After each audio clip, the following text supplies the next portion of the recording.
for Stuart Friesen, that could have been disaster considering his position in the playoffs.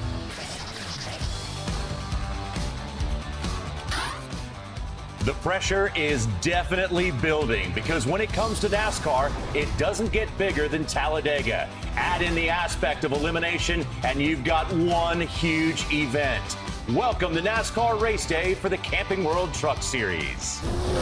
And welcome into our Charlotte studio. I'm John Roberts alongside of championship crew chief Jeff Hammond, two-time series champion Todd Bodine. And, you know, you really can call this the perfect storm. Not only do you have the unknown of Talladega, but also today, drivers will be eliminated. Absolutely. You know, I love Talladega. Whether I'm driving behind the wheel or I'm watching in the grandstands or on TV, I love this race. It's truly like a high-speed chess match. You got to plan your moves to what the other guy, what you think that other guy is going to move is going to be. And when you're doing all this at 190 mile an hour, nobody's comfortable in these trucks at all. You know what? This is a cutoff race, right? Yes. Can I check your temperature? Are you sure you're feeling okay? You like this place? But when you think about it and the way you put it, there's only two drivers that actually going to have a smile on their face when they drop the green flag here today. And then that's the two as far as this already locked in for the next round. The rest of them, hang on for your hat. I mean, it's going to be a wild ride. Yeah, there is so much on the line today at Talladega, but in the first two races of the playoffs, we saw a lot of excitement as well as two drivers locked themselves into the next round. Gragson gets underneath. Gilliland and Gragson go side by side in a round. Justin Haley is going to come through and win in Canada. Haley comes through the playoff opener. Grant Enfinger off turn 4. Here he comes. He's going to do it. Grant Enfinger wins at Las Vegas. Great job, everybody. That's what I'm talking about. One to go in this round as we take a look at the playoffs leaderboard. Now, Justin Haley and Grant Enfinger, by virtue of those wins, they go on to the next round. Johnny Sauter is very comfortable. Basically speaking, all he has to do is finish, and he will advance. That leaves a couple of spots left for some drivers that are very tight in points. You see, there's not too many that separate the last one from the first one out. So as tight as the points are right now, Todd, could we see some surprises today? Well, I think we've already seen a couple surprises. The two guys that are advanced to the next round, Justin Haley, Grant Enfinger. You know, Justin's a surprise to me because I didn't expect him to get to this next round, especially winning. Their performance has been really good, but it's up and down. They're not consistent. Good runs, bad runs. Grant Enfinger, just the opposite. I thought Grant, I got him going all the way to the Final Four in Homestead, but I thought it was going to be because of his consistency, not because he won a race. And here he goes out and wins Vegas, gets to the next round.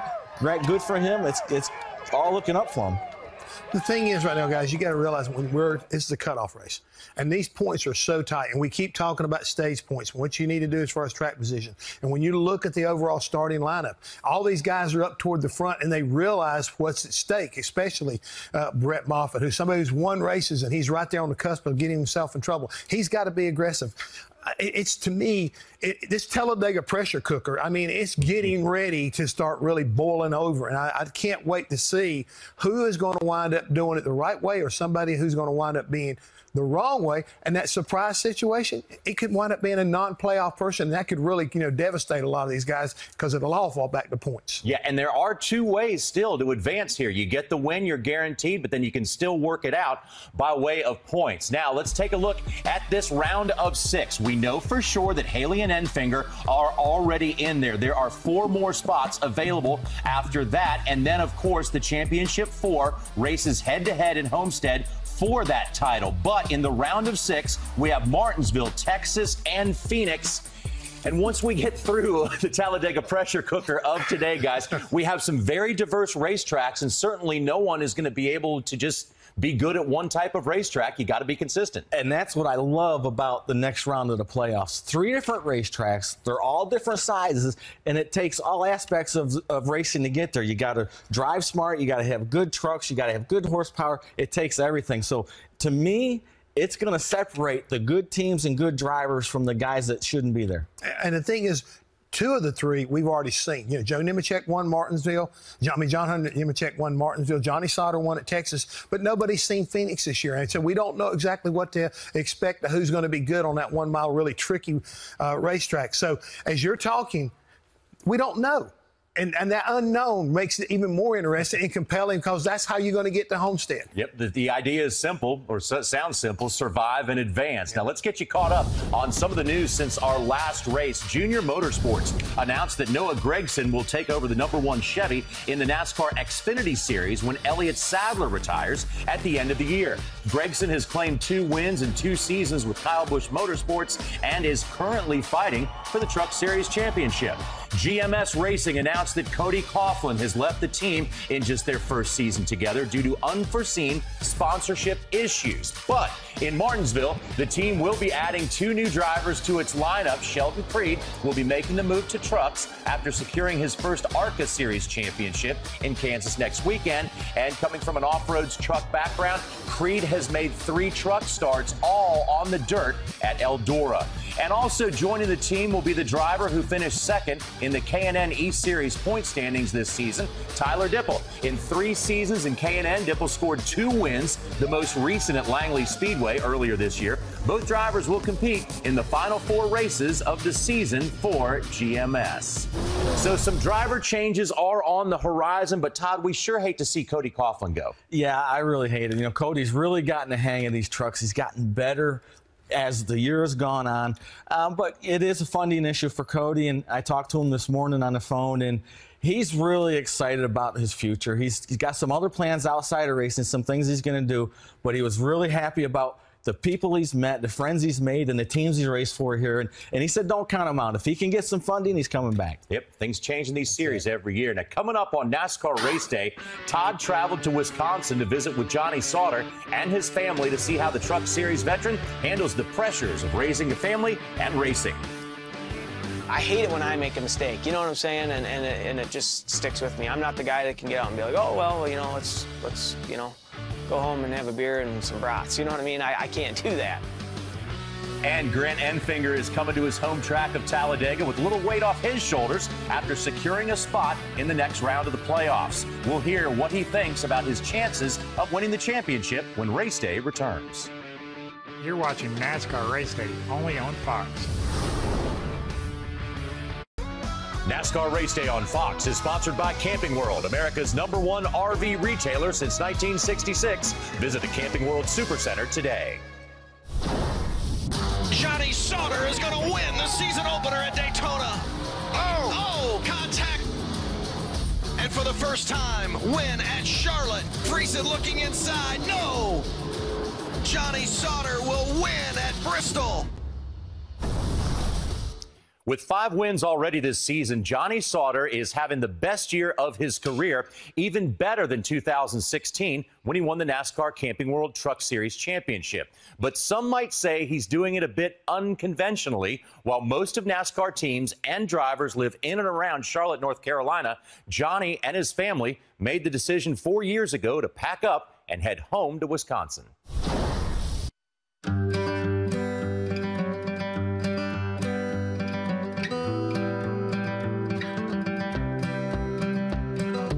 Why did you move back to Wisconsin? I mean, Mooresville's Race City, USA, and that's where it's all at. But you chose to come back home to Wisconsin. That's a loaded question. Obviously, there's a lot of reasons, but at the end of the day, as you get older and you have kids, you have to make decisions based off of maybe not necessarily what's best for you, but what's best for them and what's best for your family. So my wife is, Courtney, is from here. I'm from Wisconsin. I've got a big family, a lot of brothers and sisters. I turned out okay as I got older, so why not try to raise my kids in kind of the same environment? What's life like home with 4 children? It's fun.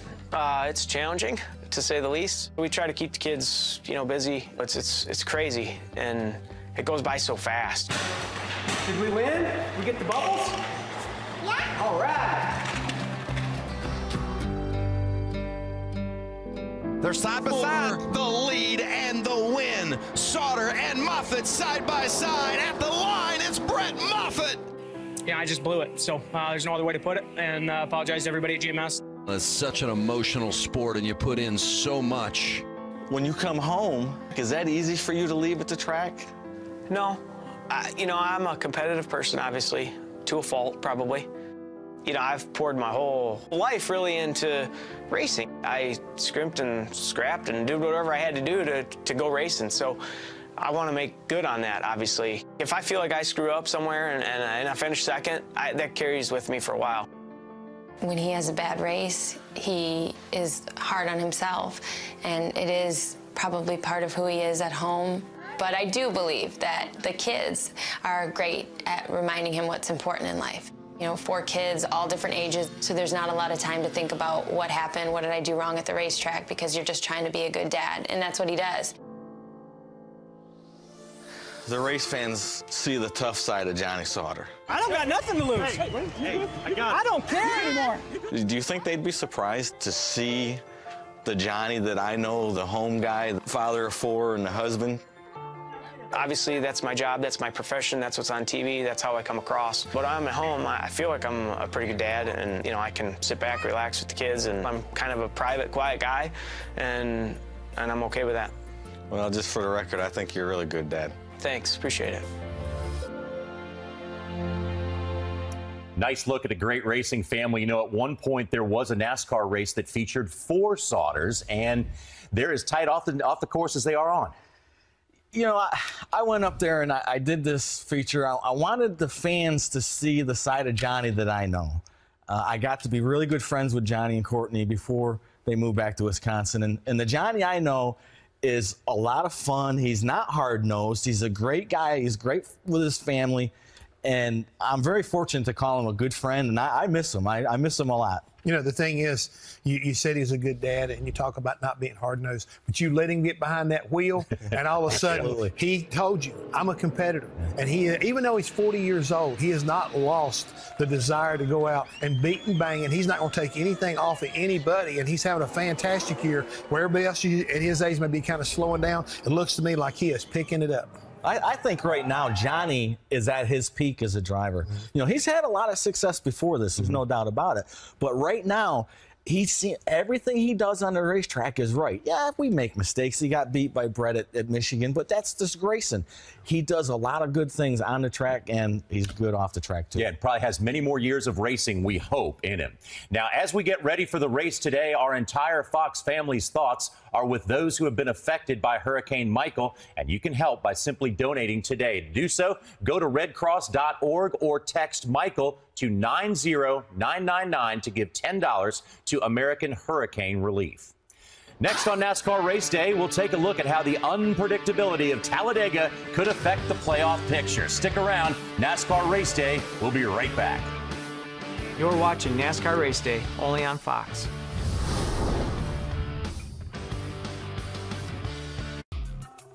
Welcome back to Race Day, everybody. There's a bird's eye view of the huge racetrack at Talladega as we count down to the green flag. It may seem quiet right now, but that's all about to change in a hurry. Let's get your race day recap. We had 2 practice sessions yesterday. Justin Haley had the fastest truck in the first practice. And don't forget, Justin Haley won the ARCA race here earlier, a year ago, I should say. On to practice session number 2. This time it was Spencer Gallagher. Spencer Gallagher, let's not forget now that he won the Xfinity race here earlier this year. He knows how to get it done on the speedways. But when it came to qualifying, we got a score 1 for the veterans. There is David Gilliland as he won the pole for today's race. With that in mind, let's take a look at the starting grid. And there we see Gilliland. He is the top dog. Yeah, David Gilliland, the 8th different driver that Mike Hillman Jr. has had in this truck this year. And first pole this year. But the last time that Mike Jr. sat on a pole at Talladega in a truck, he went on to win the race. Yeah, a little deeper in the field, a 2-time winner here at Talladega, Parker Kligerman, that number 75 truck from Henderson Racing. He likes restrictor plate racing. Watch that 75 come to the front. Yeah, now there will be a freight train of trucks on the track today, but guys, you got to watch this whole race and you got to watch the whole field because there's playoff implications everywhere. Absolutely, and these playoff drivers, every driver in the track, really, you got to have patience at Talladega.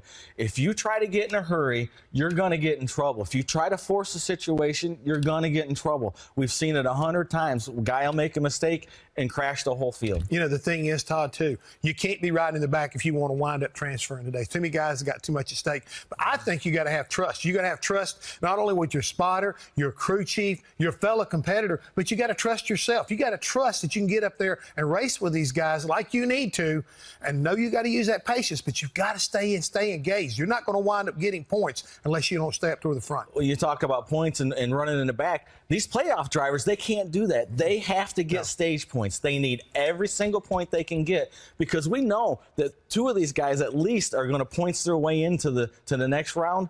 Make sure you pay attention to stage points and you race at the front of the field. And then maybe you get an upset winner and it upsets the whole apple cart. Maybe you get the big one that does the exact same thing with a minimal mistake at Talladega. Now, at our last race in Las Vegas, Grant Enfinger scored his first win of the year and locked himself into the next round of the playoffs. After narrowly missing the playoffs last year, this season has been a bit of redemption for Grant. We've definitely stepped up a lot on our 98 team from where we were this time last year to where we are now.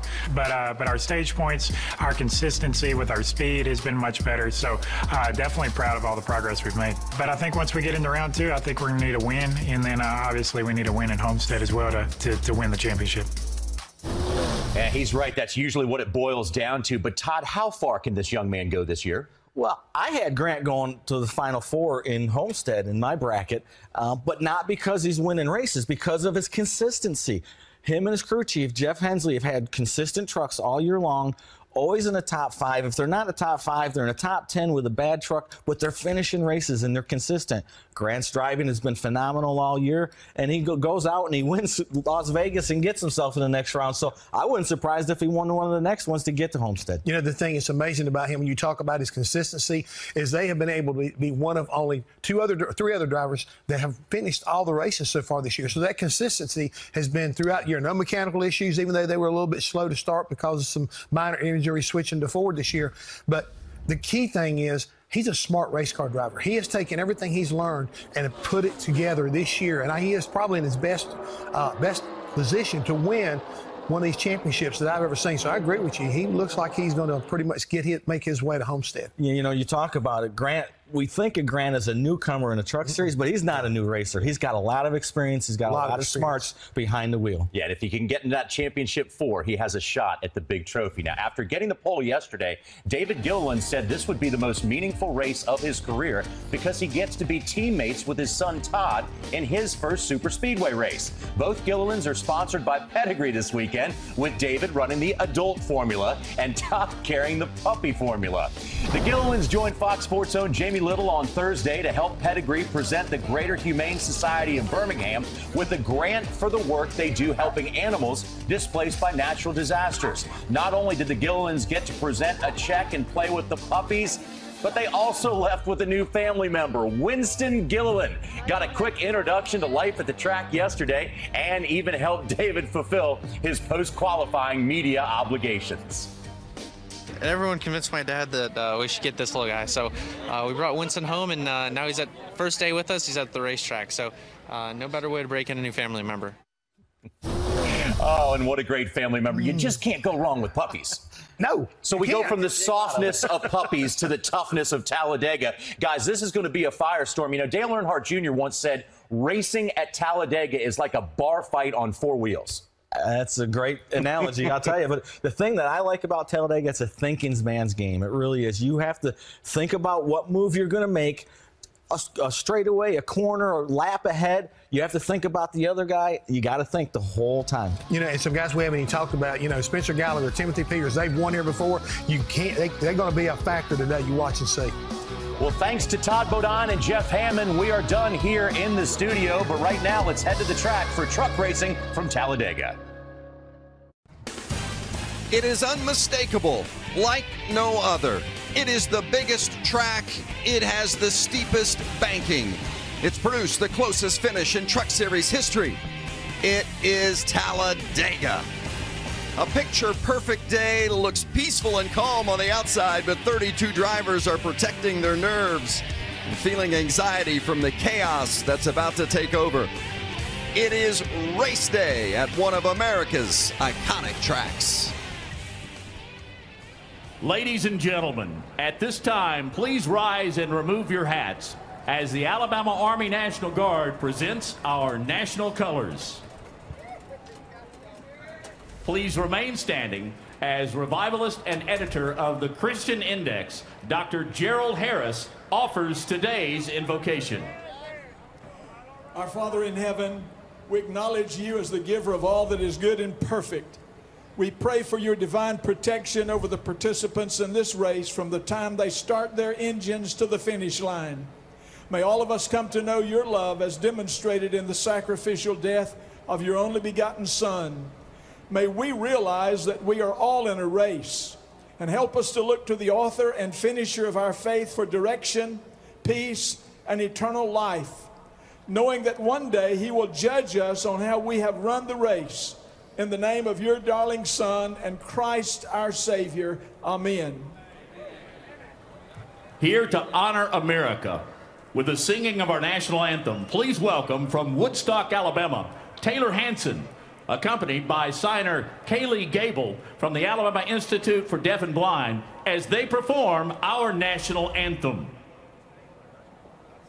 Oh, say, can you see by the dawn's early light what so proudly we hailed at the twilight's last gleaming, whose broad stripes and bright stars through the perilous fight o'er the ramparts we watched were so gallantly streaming, and the rockets' red glare, the bombs bursting in air, gave proof through the night that our flag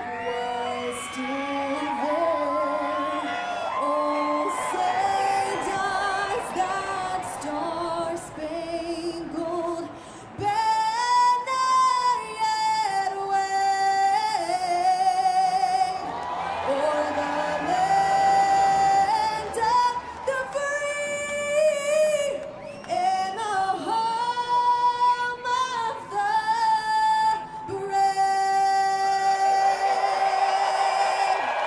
Let's hear it for Taylor Hanson and Kaylee Gable. The fans are ready. Just the mention of Talladega can make a driver sweat. It's never simple here, especially under playoff circumstances. Justin Haley isn't feeling the nerves. However, he was at the right place at the right time in the playoff opener, and that win in Canada guarantees him a spot into the next round. And then the last race, Grant Enfinger. He hit the Vegas jackpot and punched his ticket to the next round, the round of 6. So we've got a couple of underdogs sitting pretty. And then there's Ben Rhodes. Trouble at Canada put him behind from the very beginning of the playoffs. And now Rhodes finds himself on the outside of the cut line. And Stuart Friesen also on the outside looking in. Trouble aplenty for Friesen in Las Vegas. Has him 8th of 8 in the playoff standings. No room for error today. For more on Friesen's challenge, here's Hermie Sadler. Vince, today is an elimination race here at Talladega, which means the championship hopes of 2 of our contenders will end today.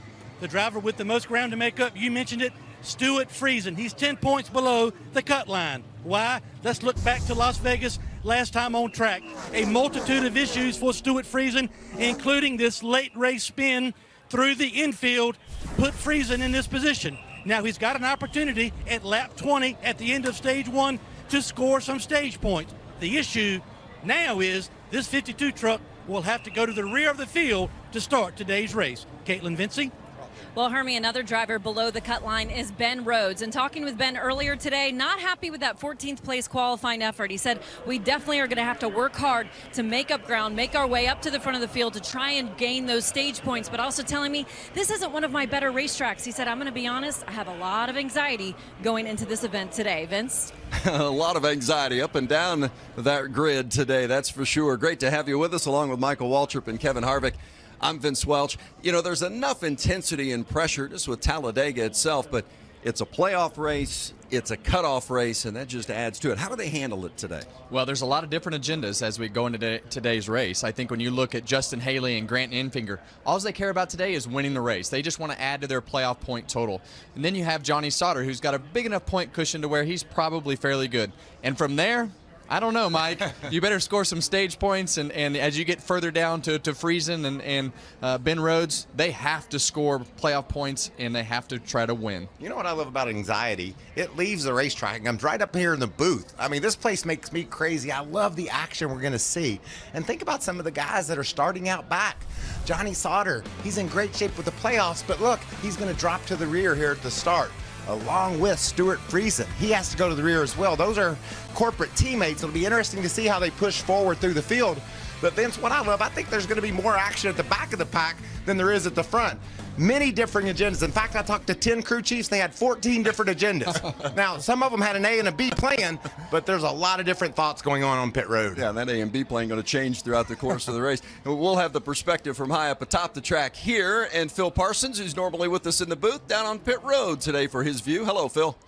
Hello, Vince, and we talk about agendas. Well, there's a guy behind me that has one agenda, and that's get to the front and win this race. We saw how aggressive he was last year. Let's take a look at what kind of moves he made last year. There he is, pushing and shoving his way towards the front. Started out towards the back, but he made his way towards the front. Got in position late in the race on a late restart. Here he is on the inside, gets to the start-finish line. Huge wreck behind him. He goes to victory lane. Parker Kligerman will have to do it again from the back. He started qualified 20th, but he's going all the way to the back for the start, Vince.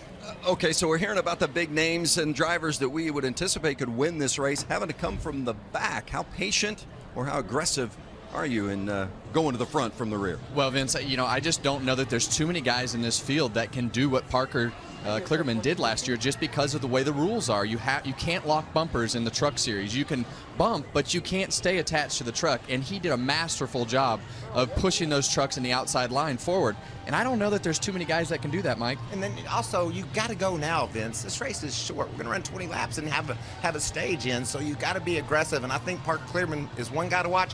Also, I don't care if he's starting in the back or not. I like Johnny Sauter to use his experience and his aggressiveness to get to the front. Who do you think wins this race, Kevin? I like Grant Enfinger. I think he's got a lot of confidence, and it's a home game for him, and he's won here before. And you haven't even picked the pole winner, David Gilliland. How do you go against the guy that's fastest in qualifying? He's going to start him from the front today. It's going to be fun here at Talladega. Race fans, it's time for those most famous words in motorsports. Here to give the command, please welcome our Grand Marshal, Freight Auctions founder and owner, Marcus Barella. I'm going to be able to 125, 125 to 150, 175 to get 2, 2 and a quarter heavy to get Freight Auction 250. Drivers, start your engines!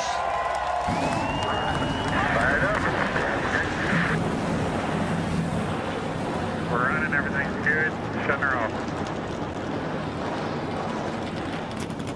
Wish it was as simple as just going to the highest bidder, but it's not going to work that way today. Who's going to win at Talladega? There's no place like it. It's Talladega. You just don't know the emotion and the intensity that these cats are operating with right now. There's no margin for error. Whoa, there they go. There they go. Mike Wallace into the wall. This race is over, and Mark Martin has won again. Todd Bodine and Kyle Busch. It's Todd Bodine at the line. And it's going to be Parker Kligerman for the second time, a winner at Talladega.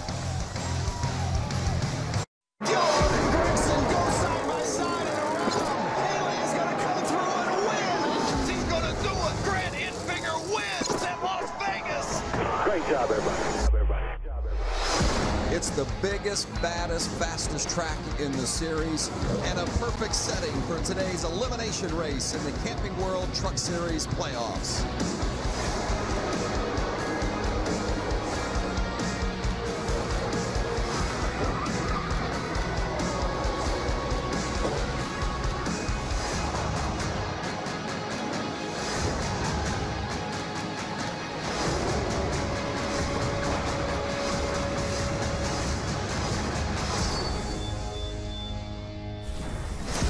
We have been waiting, and the time has finally arrived. Back Truck Racing, it's the NASCAR Camping World Truck Series from Talladega. It's the cutoff race in the round of 8. A beautiful day at Talladega here in Central Alabama. And how about this racetrack, the Camping World track description? Well, I can tell you this is the biggest and baddest track that there is. It's 2.66 miles long. The turns have 33 degrees of banking. The front stretch is 16.5 degrees. The back stretch 2 degrees. And the straightaways in the front is 4,300 feet and the back is 4,000. Long ways. Sometimes numbers don't tell the story, does it? But this place is super fast. The race analysis, I talked about these stages, just 20 laps and they're going to pay points. Look at those two 20-lap heat races as valuable. These guys have a 34 to 36 lap pit window. And we talked about Kligerman, who got the big win here at this super fast speedway a year ago. Qualifying yesterday, and David Gilliland earned pole position. He was also the pole winner at Daytona. Spencer Gallagher will start alongside on the front row. Just behind them, Enfinger, Timothy Peters. Peters could be a real threat here. Johnny Sauter, Todd Gilliland. First super speedway start. What are those nerves like? There are a lot of nerves. And then you see Matt Crafton, who needs to score a lot of points today right there with Austin Hill. Stuart Friesen, 8th in the playoff standings, going to have to go to the rear. Noah Gragson looking for his second win of the season. Let's try the radio on that 41 with Ben Rhodes. Hey, Ben Rhodes, this is Kevin Harvick up in the Fox booth. We know you've got a lot on your plate today, and we appreciate you talking to us, but what's the plan today? You got 2 short stages of 20 laps. Are you going for points or a win today? Man, I wish we really had a plan, but today is all about points. You know, we've got to see how we shake out for these first 2 stages, get as many points as possible, and then see what we got to do at the end of the race. But, you know, every time I try to come to a plan at Talladega, I'm sure you know, Kevin, it goes right out the window when the green flag drops. All right, buddy. Well, have a good day, and we'll be watching, and thanks for talking to us. Sir, thank you. Onboard cameras today. Going to provide some great looks. Check out this Toyota on board with Noah Gragson. He's got a lot on his plate, too. He knows he's not anywhere near safe for advancing to the next round. He's going to start in lucky 13th, he hopes. Well, mine is going to give us an exciting view. We've got the visor cam on Grant Enfinger here with the Ford Performance in-car camera, in-truck camera today. But I can tell you, this view right here is my favorite camera view, and I know a lot of the fans love seeing out the driver's shield, and this gives us such a great perspective to see what's happening, and he's going to be up front, I think, all day. And we had that mirror circled. He'll be looking out the mirror as much as he will out the front window, huh? Eyeballs right there all day long. Getting ready to go racing at Talladega.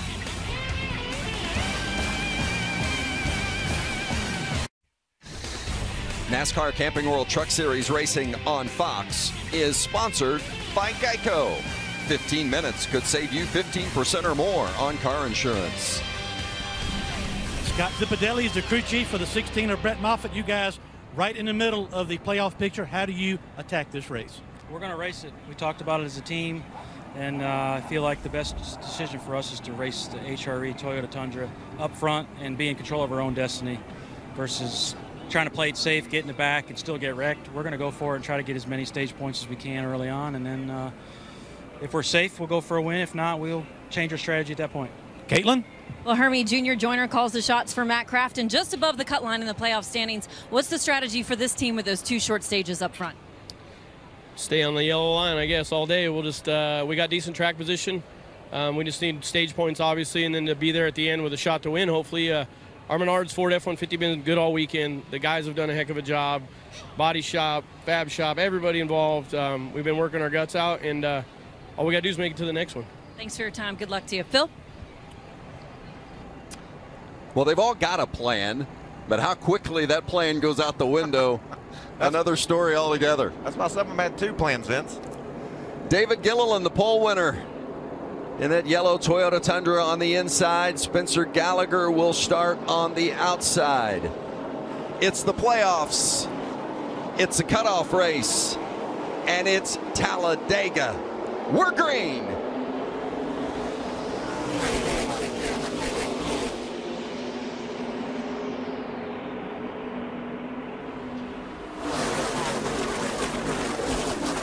The high line pushes Spencer Gallagher to the front. And those guys were formed up really good in that top line. They got connected enough to get some momentum. The bottom line was not connected down there, and they were able to get right to the bottom. And it sounds, Mike, like that's where everybody wants to be, right on that yellow line. You can see Matt Crafton's crew chief. He's that bright yellow truck. Junior Joyner said, we're going to follow the yellow line. That's the safest way to play this first stage. And historically, Kevin, the progress, the move, the momentum has all been down on the bottom. It'll be interesting to see if that's the case today. Get the wheels below the yellow line, but you can't go below the yellow line to improve your position. That's a penalty, so keep an eye on that. It has come into play in years past here at Talladega. 3 wide, deeper in the pack. Everybody trying to find a spot. Well, and those guys that started in the back, and you know this, Michael, as you get that momentum from the pack, you can make the high line work a little bit more because you get the engine wound up, you get everything going a little bit quicker. But as soon as they have to hit the brakes and slow down, that momentum goes away. So you want to take advantage of that early in the race. And you can see it developing, Vince, down on the bottom. The first four trucks have broken free. Now the fifth of Noah Gragson. There's Ben Rhodes getting ahead of the 4 truck of Todd Gilliland on the outside. So they're making that progress that we thought we would see down low. And when you're running back there where Gilliland is and you see Bola Mastis in that blue truck in the middle, it's so tempting to reach down and side draft, trying to rub some speed off the guy you're racing alongside, but that's a dangerous game to start to play. Well, and let's not forget the experience level. You know, this is Talladega. Every truck in the field feels like they can win, but your truck is like, it's going to do things that you don't like, and it's going to do things that you didn't know about. It's going to move around, it's going to dance, and these things get light on their feet when you really start getting them going a lot faster than what you practiced. You see the colors and the widgets alongside the names of the drivers in the pylon. You want that green or yellow. That means you're in the playoffs. If a red one's next to your name, means you're a playoff driver on the outside looking in. Vince, I can't look at those widgets. I can only look at this pack and this battle. This is so intense. And remember, this is just the start of this, baby. Things will just continue to escalate. The 75 of Parker Kligerman, last year's winner here at Talladega, had to start at the back, trying to make his way to the front. It's Talked to him right before the race, and he said, hey, I'm going to probably spend a little bit of time trying to see who wants to run with me and be aggressive on the outside. Well, that worked all of about 1 lap. He jumped down to the inside, and he's made pretty good progress on the inside of the racetrack. Typical driver. Yeah. Yeah. And I'm sure they discussed that plan for 2 days about what they were going to do, and the driver decides, you know, that's not good for me right now. Just didn't feel right. And you know, you see the 3 lines here, and you see Todd Gilliland in that 4 truck. He went all the way from about 4th, 5th, 6th, wherever he started there, all the way to the back. And all that 3rd line was doing was just not only hurting themselves, it was hurting the momentum of the 2nd line. So 3 lines right now, unless you get them all stacked up at the front, is just that 3rd line is going to do nothing but hurt the momentum of the 2nd lane. And I think you could see the strength of that blue truck. It says Fred's on the side of it, but it's Bola Mastis, and he's able to pull that outside line up a little bit. They're able to hang with the top 5. He's got a nice push from behind, and it looks like that they're making some good progress. A couple of father-son combinations in the race. Got Todd Gilliland, who you guys were mentioning earlier, drifted all the way to the back. His dad, David Gilliland, was the pole winner and currently rides 3rd. Joe Nemechek and John Hunter Nemechek, also father-son combination in this one today. And as I watch, Kevin, that looks like almost organized chaos. Those trucks are buffeting around all over the place. What is it like as a driver to be out there and just try to follow a guy, but yet he's moving side to side? Well, as many times as we talk about the Truck Series being the place where you learn and the place where you see young drivers pitted against the veterans, these are the hardest to drive on the super speedway, because when you do touch bumpers, it kind of lifts the back of the truck up and makes the back of the truck feel really light. Yeah, you gain speed, but it's an uneasy feeling as the driver. When they're in the draft, they dance around. They've got, you know, spring rules and shock rules in the back of these things, and they just aren't comfortable to drive. So these guys have their hands full, and the tighter that these trucks get, and the closer. Right now, they're not side drafting like they're going to be. They're not bumping like they're going to be, and they're tough to drive. Well, you can see how pinned the noses are. The nose is really low on the racetrack, and that means the back end is hiked up. Well, that's just not a good combination. If the nose is low, it's going to hit the back and want to lift it off the ground. How about that 13 of Myatt Snyder, along with the 21 of Johnny Sauter right behind him, and 52 Stuart Friesen. They all started at the rear, and they have moved to the front. Snyder currently running 6th. Talked to the GMS guys and asked them if they had a plan. He said, yeah, we're going to try to work together, but sometimes it never works out. Well, it's sure working right now for Johnny Sauter and Stuart Friesen up in that 2nd lane. Well, those are stout horses, Phil. The talk in the garage area was about the speed of the GMS trucks, and would they be able to tie their 5 trucks together and control this race? That's an awful big task to think you're going to accomplish when you have that many trucks. But when you have the speed that they have, you can attract other guys that will get on board with you. Look at those trucks moving around at 180 to 90 miles per hour. And as Kevin was talking about earlier, it's hard to keep those under you, hard to keep it steady. And that air buffets the truck around. And here's the other thing, stage racing, 20 laps, and you know there's only 14 laps, coming to 13 laps left in this stage. You've got to go. And these guys all know how important it is to score stage points. That's what makes your day. Spencer Gallagher won the Xfinity Series race here back in the spring. Right now, he's out front in the truck at Talladega.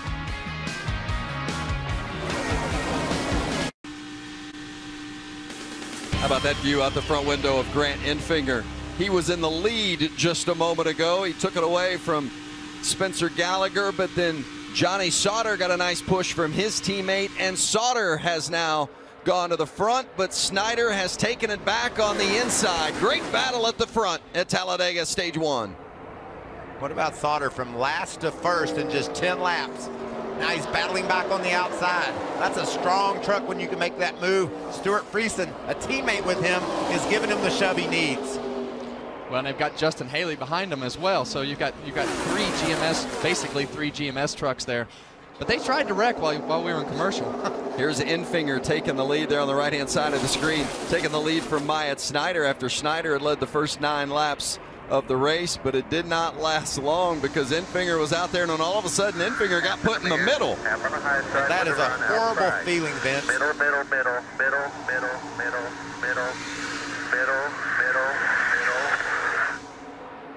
Is that the worst thing you ever want to hear at Talladega? The worst thing for me right there was looking in his mirror. He's got a huge mirror in that truck. Looking in his mirror, it looked like they couldn't get out of the way fast enough to go by him. I told you it was going to be more action at the back and the front. I think the top 3 right now all started last, and now they're battling for first. What's that say about their trucks, that they could start back there and make it to the front in 12 laps? They're fast. I think that's, they were committed, and they wound up getting hooked up together, and you've got multiple fast trucks that were able to make ground on the outside right there, and a lot of experience from Johnny Sauter's standpoint. And great, just great drivers that are able to use the draft and manipulate the air so they can get where they're going. And I'm telling you, if you took a view of this from up above, you want to be up front because it is crazy out there. Michael, they're not racing to a stage where these guys, these crew chiefs were talking about running this race today. 3 different races. You and I talked about that this morning, Michael. They think it's 3 different races. Race to lap 20, race to lap 40, and race to the checkered flag. And you know who that benefits, Phil? All those fans watching on Fox and watching in the grandstand. That's why you see this action. They know how important it is to be out front at lap 20, at lap 40, and when they throw the checkered. Well, the thing that'll really make you nauseous is looking at this points ticker over here as it goes from lap to lap. Oh, man. Spencer Gallagher there in a 2-truck. Nervous 2-truck. What about Ben Rhodes? Where'd he go? Well, Stuart Friesen was 8 points up the last lap, and he came back this lap, and now he's 10 points behind just by losing the second place slot there. Yeah, Friesen went from 2nd to 8th in a snap of a finger. How about it, Hermie?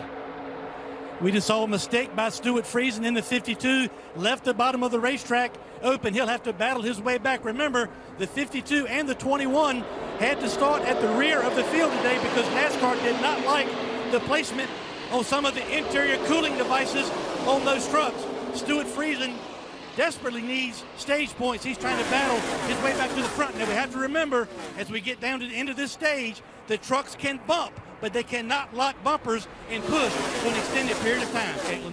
For me, another driver who needs to score stage points is Ben Rhodes. We talked about him earlier, below the cut line currently, telling me he has a lot of pressure on himself on this race, not only to advance on from this round, but he said also to help secure him a ride for next season. So, Kevin, what is that like when you're trying not to get eliminated from the playoffs, but also potentially impress people for a ride the following season? Well, Ben's a pretty intense guy, and I think we talked about it earlier. He said this is not his favorite track, and then you put in there that he's racing for his playoff life right now to try to survive. So he's got a lot on his mind, and you know, these are character building moments where you can make an impression on people to be able to handle all those scenarios and drive yourself into a position to keep going in a playoff. So it's not a fun position as a driver, but you have to figure out how to survive, and that's the hardest thing to do at this level, is to keep your job every year and be able to move up. Look at this run on the outside. John Hunter Nemechek giving the bump to Grant Enfinger, and they're making it work. That's textbook right there. That's how you push a guy ahead. Bottom left of the pylon, the points as they run, and you see Friesen and Rhodes still both below the cut line, but they've swapped positions. Rhodes came into this race 7th and Friesen was 8th, but now it's the other way around. Still trying to make their way up with Moffitt now in that 16 truck on the bubble. Two pretty solid picks by us, huh, Kevin? Your guys first, mine second, and they've come a long way to get there, but wow, this thing is so far from over the way these guys are driving. Enfinger back in front of Sauter with Myatt Snyder right on the bumper of Johnny Sauter in that 21. And the guy that's making me nervous right now is the 13 truck of Myatt Snyder. He's being very, very aggressive. That's what happened to Stuart Friesen earlier. He got him loose and got him up off the bottom of the racetrack. But man, he is being super aggressive with his bump drafts. And this is the part I don't like. He's offset to the left of that truck, and you need to be offset to the center or the right side of the truck to keep from spinning somebody out. And also watch those first two trucks on the outside. That's Todd Gilliland. He hasn't done a whole lot of bump drafting. Can he keep control? That's David Gilliland. He can do the job. So these guys are just really so tight racing in this pack.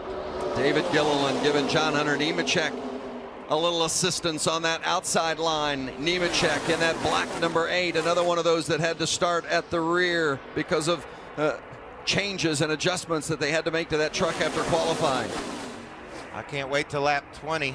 I need a break. Yeah, me too, Mike. I tell you, this is making me nervous right now. I was not expecting them to push and shove this hard in the first stage here, but obviously there's a lot of different agendas, and obviously one of them is to try to be up front and lead the race and score stage points. But the 51 truck there is pushing a little bit of water right there behind the 8, and that's not a good sign. It's just been so aggressive.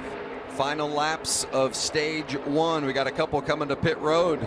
That's the differing agendas we talked about, Vince. These are guys that think that getting gas here and then staying out after the caution can benefit them. Hermie. It's going to be fuel only for the two of Spencer Gallagher, actually left side tires. These guys are going to get fuel now, stay out when the stage caution comes, and gain track position at the beginning of the second stage. So with a couple of laps to go, the pits are closed now after those two take service. Austin Hill and then 0-2 and the 2 truck of Spencer Gallagher. Grant Enfinger continues to lead them around. Enfinger won this race 2 years ago. He's an Alabama native. This place is so special to him to just race here, much less to be a winner here. Kevin, you mentioned the 51 of Gilliland pushing a little water out. That is an OEM engine. That's a Toyota engine. That engine will run hotter than the NT1s. That's one of the reasons that KBM brought a couple of their trucks with that engine, because they could get away with pushing a little bit of water out. Phil, it's 1 to go, and these guys are really pushing and shoving, trying to get those very important stage points. And remember at the top of the show, the 88 Junior Joyner, the crew chief, he said, we're going to follow the yellow line and hopefully score points, and that's what he's doing. Well, he's in a great position to score points right now, and the guy that got shuffled out there again was the 52 truck of Stuart Friesen. The top 10 get points at the end of this first stage, and for those that are in the playoff mix, those points are critical. Grant Enfinger leading them toward the line. Here to complete stage 1, Johnny Sauter right on his tail. A couple of championship contenders. It'll be Enfinger winning stage 1. He follows up his race victory at Las Vegas by winning stage 1 in his home state. Grant Enfinger off to a great start at Talladega.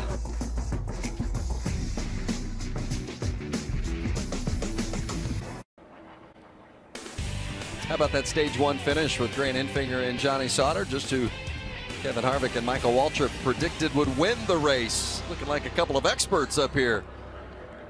Stage 1 complete, and Enfinger with that stage win is 5th of the season. The big news in that top 10 is you don't see the name of Stuart Friesen or Brett Moffitt, two drivers in the championship mix. They finished 11th and 12th, just outside the top 10. Coming for pit stops. Keep an eye on that 52 of Friesen. Hermie? Vince, he started in the back, drafted his way to the front, then got kicked out of the draft 2 separate times, lost a lot of track position, very frustrated with his teammate Justin Haley. Also the 98 of Grant Enfinger, fuel only, no tires. He loves the speed of that truck, Caitlin. Well, we saw Ben Rhodes only getting right side tires, fuel and a track bar adjustment. Matt Crafton just got fuel only for that 88 machine. Some 2 tires in there. Nemechek takes 4. John Hunter? How would you like to be most gas only? Some of those guys that battled right in that top 5 all that stage and went through nearly crashing over and over, and then no stage points to show for it. That's a hard pill to swallow. Ben Rhodes, leaving the pit box. The crew doing a nice job. But look, Rhodes gets blocked in, trying to exit his pit box. Yeah, and he just had a terrible angle that he was pointed, and the truck in front of him was there, and his angle was just bad getting out of the pit box. But the guy I'm worried about is the 52. Did you see him come sliding in there with those tires, and they didn't change them? So hopefully that's not flat spotted. Yeah, we saw some smoke coming off that right front of the 52 of Friesen. I think we should talk to the 98 truck, my pick. Hey, Grant Enfinger, this is Kevin Harvick up in the Fox booth. Congratulations on that stage win, man. You're making me look good up here. You were my pick to win, so how wild is it out there? Not a problem. Not a problem. Just let you know. Yeah, it's like at low RPMs, it'll try to keep it like super smooth, so it won't do that. And I was just too conservative at that time. But anyway, just me and you talking, and I'm talking to Jeff and Pepper. So just me and you talking. How did the 13 look? Did he look comfortable when he was out there pushing and getting pushed, or what? The answer would be no to this question. He made the 52, Well, he didn't hear you, but we got the information anyway. Communication between the team. Enfinger, the stage 1 winner. Some great football going on tonight. Heisman contender Will Greer leads number 6 West Virginia against Iowa State. See it at 7 o'clock Eastern. And then the Buffs, number 19 Colorado battling USC. All on FS1 and the Fox Sports app.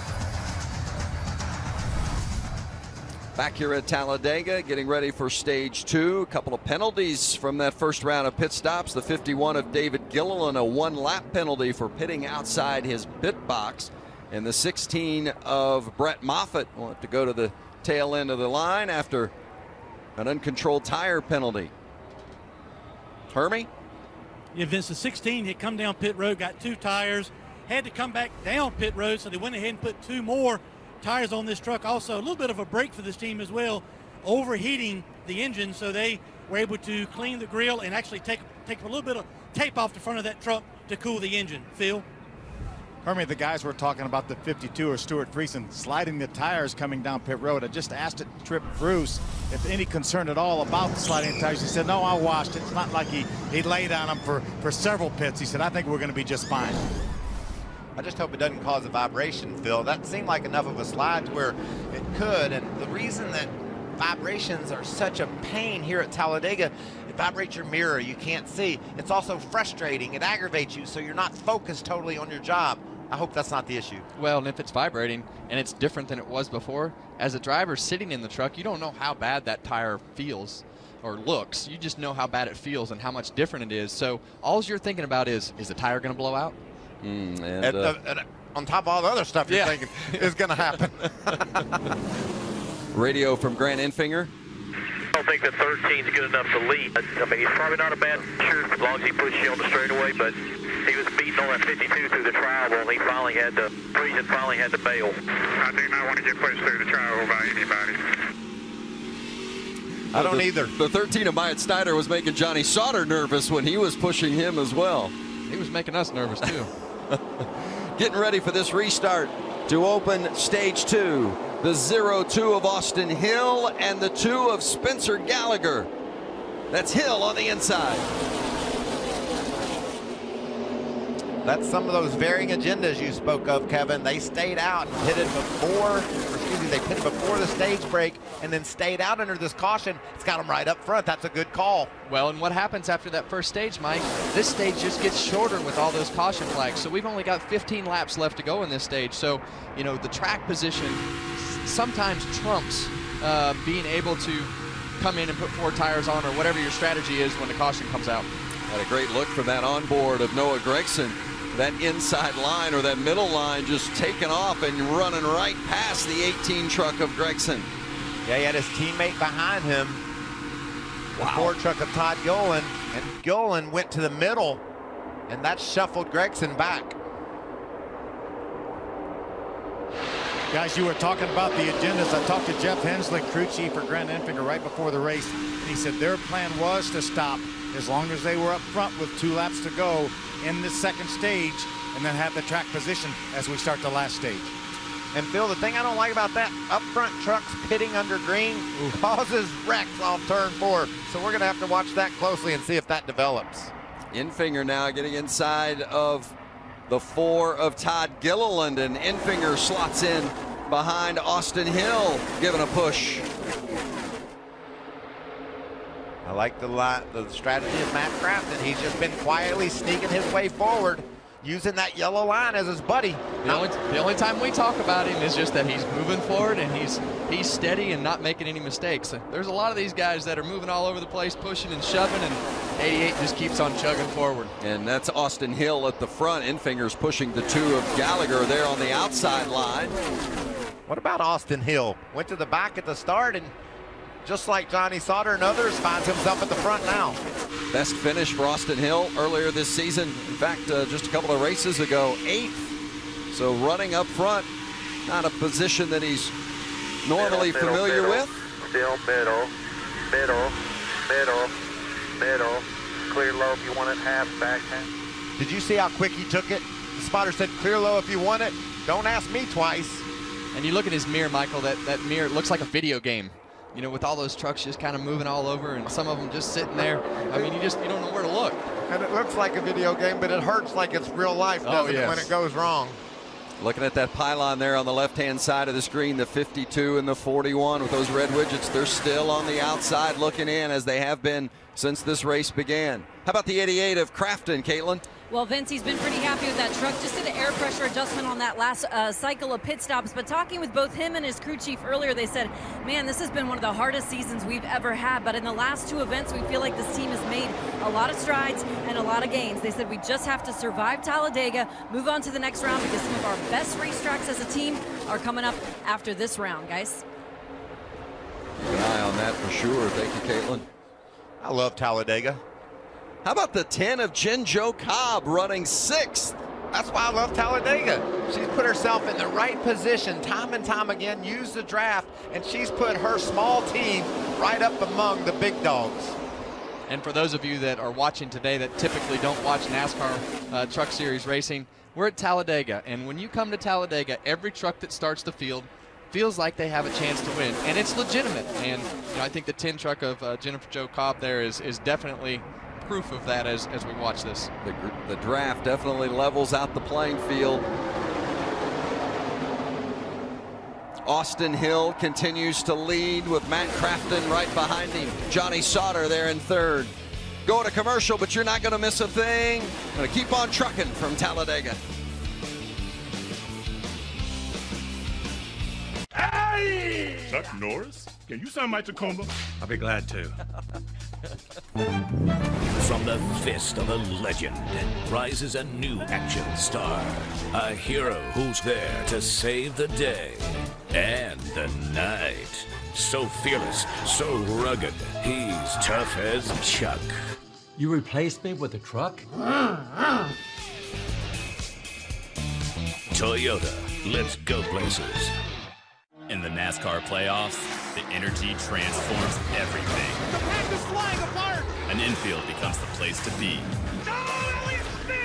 Wrecking bad. A spectator becomes a fan.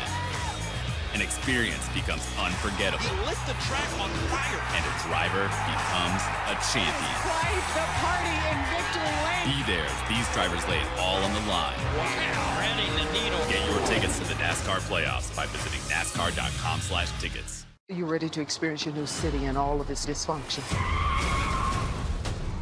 You're gonna be all right. No!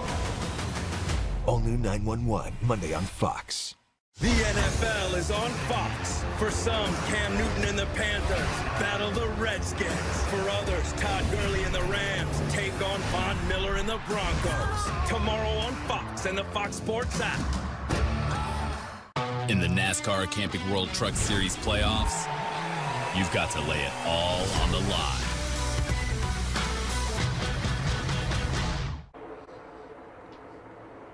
Back at Talladega, 9 laps remaining in stage 2. The 0-2 of Austin Hill from one of the small teams in the Truck Series garage. Out front, but challenged by the 2 of Spencer Gallagher.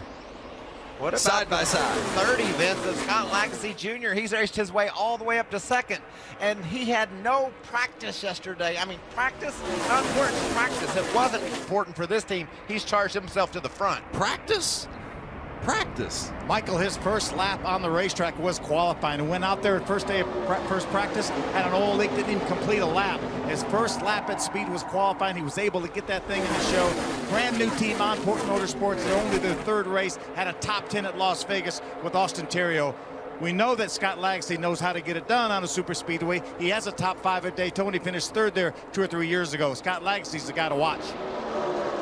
What I love what I'm seeing is just how well that outside lane can make it happen.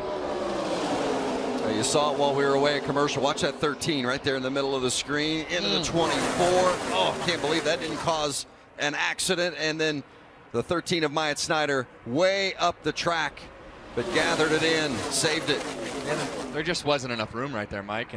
And Haley came down a little bit and wound up getting on the right front there of that 13 truck and almost caused a huge crash. You got to give a tip of cap again to Jen Jo Cobb. She was right there and just held her line, went down off the road.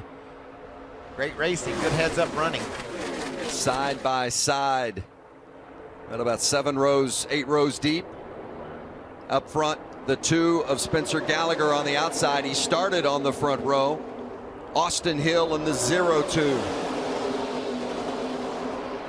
That 2 of Spencer Gallagher, they had slipped back, and that outside lane had slipped back. He was running 14th, and they have gathered themselves as an outside line and moved right back to the front. It's got to be encouraging for those guys that are going to have to use that outside line to get to the front maybe later in the race for the win. Well, I think, you know, the thing that it shows us again is the GMS trucks, they're really fast. Spencer Gallagher is driving a GMS truck, which is Spencer and Johnny Sauter and Stuart Friesen and Justin Haley that you see right there in the 24 truck, and that was a tight call. That's from the spotter about a half a mile away, clear. Yeah. And he was right, barely.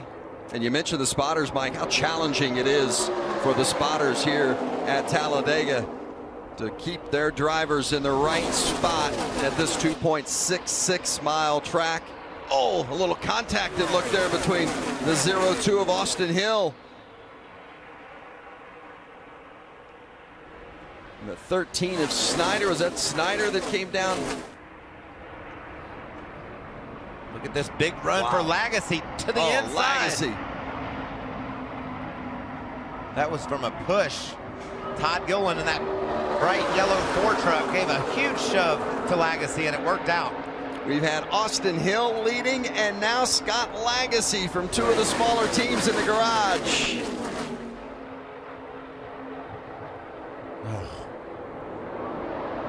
And Spencer Gallagher now getting the push from Todd Gilliland to the front. NASCAR's watching this closely from our cameras and every angle they can to make sure that Gilliland wasn't locked on to the bumper of the 0-2. We've seen Spencer Gallagher up front for so much of this race here today, Hermie. Watch that 2 of Gallagher moving around the racetrack. They plan to pit on lap 38. very interesting to see if he's able to hold his position up front and how, if he has any difficulty getting to pit road under green with 2 to go in this stage. Well, that's coming up just 2 laps from now. And Michael, you've talked about it throughout the course of the day today, the challenge of pitting under green here at Talladega. Yeah, there's plenty of room to get to the left, but inevitably somebody just doesn't get the word. We talked to the NASCAR officials about it, and they said they were going to speak to the spotters and mention it in the drivers' meeting. We'll have to see if it all pays off. Well, the hard thing is in these trucks is it's hard to get your hand out the window. And a lot of times as a driver, you'll stick your hand out the window to wave to the guys behind you to let you know. And then it's also hard to stick it up high enough to where the seats so you can see it in the back window and the spoiler's so tall. So communication really comes through the spotters. And you know, as a driver, sometimes you've got spotting going on that requires something besides the message that didn't get delivered, and it causes havoc when you come to pit road.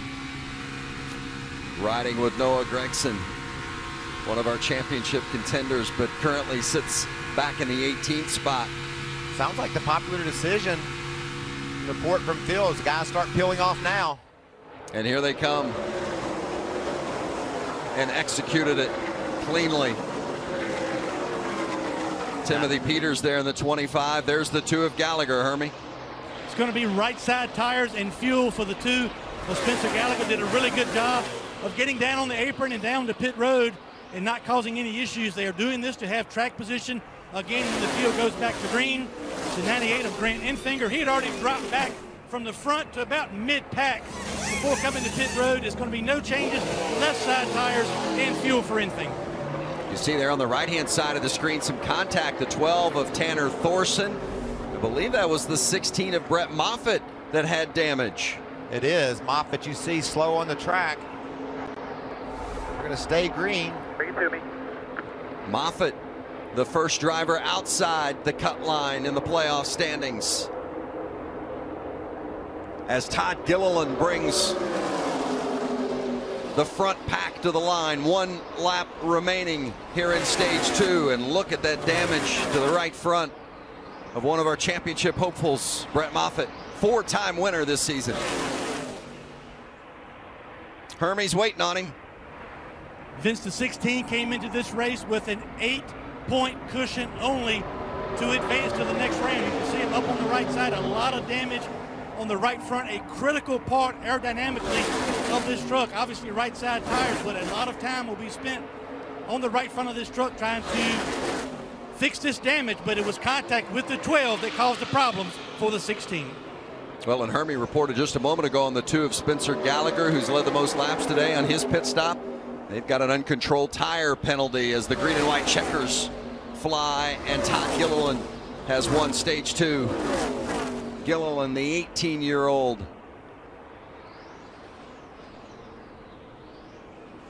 Wow. Hold your breath. Some contact at Talladega. Nail-biting time.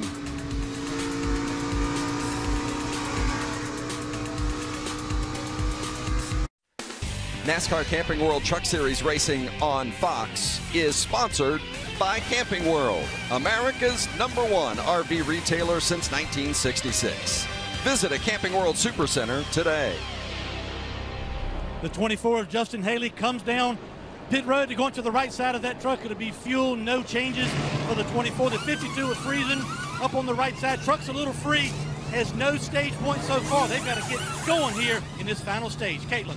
Ben Rhodes on the left-hand corner of your screen putting left side tires on. You see one of the mechanics putting some bare bond on that left hood because the hood was flapping a little bit, but the hood pin had not come out, so they're trying to fix that. Matt Crafton was elected to do 4 tires for that 88 machine. His spotter saying that his lines were really good. Well, if you were going to take 4 tires, this was probably the place to do it at the end of the second stage. You see continuing to repair that 24. Some front end damage on the right side. Let's see if we can get a word with Matt Crafton. The strategy seems to be working well. Matt Crafton, is Harvick and Waltrip and Vince up in the booth. Do you copy? Clear, loud and clear. We talked to Junior before the race, and he said, our plan is hug that yellow line for a while. You've done a masterful job of not taking the bait, hopping up on the outside, and it's paid off. Great job so far. How's your truck driving? Drives real good. I probably got to put a left side splitter on this thing because I left it on exit or entry, and it's driving good. Just got to be there at the end and see if we have a dog to fight. Well, I love the plan and how you're following it. Have fun, buddy. Yes, sir. Thank you, guys. Downstairs to Phil Parsons with the crew chief of Johnny Sauter. Yeah, we're pretty happy, crew chief, right now. Joe and I just asked each other a few moments ago if that clinched your spot in the playoffs. Neither one of us knew, but we do have confirmation now that you guys are on to the second round. How about that, Joe? That means we can go racing now. Yeah, it's exciting. The GMS, we always come here to these super speedways, and we have great equipment. And we do have one of the best drivers and one of the best spotters here. And, this is nerve-wracking, but with people like that around us, and that, it makes my job a little bit easier. But it's exciting for the fans, and now it's time to go racing. Let's see what we got. Joe, it did take you 10 laps to go from the back to the lead. Yes, that's 8 more than I wanted. But anyways, I'm a little greedy. But anyways, now we got to survive. We can go racing and see what we can win this thing. Winning is always great. All right, Joe, congratulations. What do you mean we're going to go racing now? He went from the back to the front in 10 laps. They've been racing the whole time. Over the wall too soon penalty for that 52 of Friesen. Another tough break for one of our championship contenders. Getting ready for the final stage at Talladega. I want to remind you that you can all help those affected by Hurricane Michael. We encourage you to donate today by going to redcross.org or text Michael to 90999 to give $10 to American Red Cross Hurricane Relief. Check out that truck. The team, without a sponsor this weekend, put the Red Cross's message on their truck, helping out those so devastatingly hurt by the hurricane. And thank you, Shiggy Hattori and that group, for spreading the word. Well, there's nobody that does it better, Mike. This garage right here gives more and supports each other more from a charity standpoint than any other sport that I've ever seen or heard. The drivers and the teams and NASCAR in itself, they just do a great job when it comes to a situation like this. By the way, Moffitt has gone a lap down because of that damage and having to come in and repair it. As you look at the points that have been earned today, Johnny Sauter has clinched a spot into the round of 6, so he's secured his position with the points that he has earned today. Still Ben Rhodes and Stuart Friesen on the outside looking in regards to the playoff standings. The final stage getting ready to get underway with Grant Enfinger on the inside and 2-time Talladega winner Timothy Peters outside. It looks like Don Hunter might have just made contact. One back, one both lanes, half both lanes, half on the high side, one on the bottom, half on the high side. We don't have anything going on the bottom yet, on the top yet with us. Inside only, 4's in your still locked together on top of us. Nothing ahead of that 98, stay up tight here, try to give him another push ahead of that 25. Middle, you're still middle, you got help. Just outside now, outside only, inside. One up. That's good quality in front of you there. 21, 88. Good guys to be around here.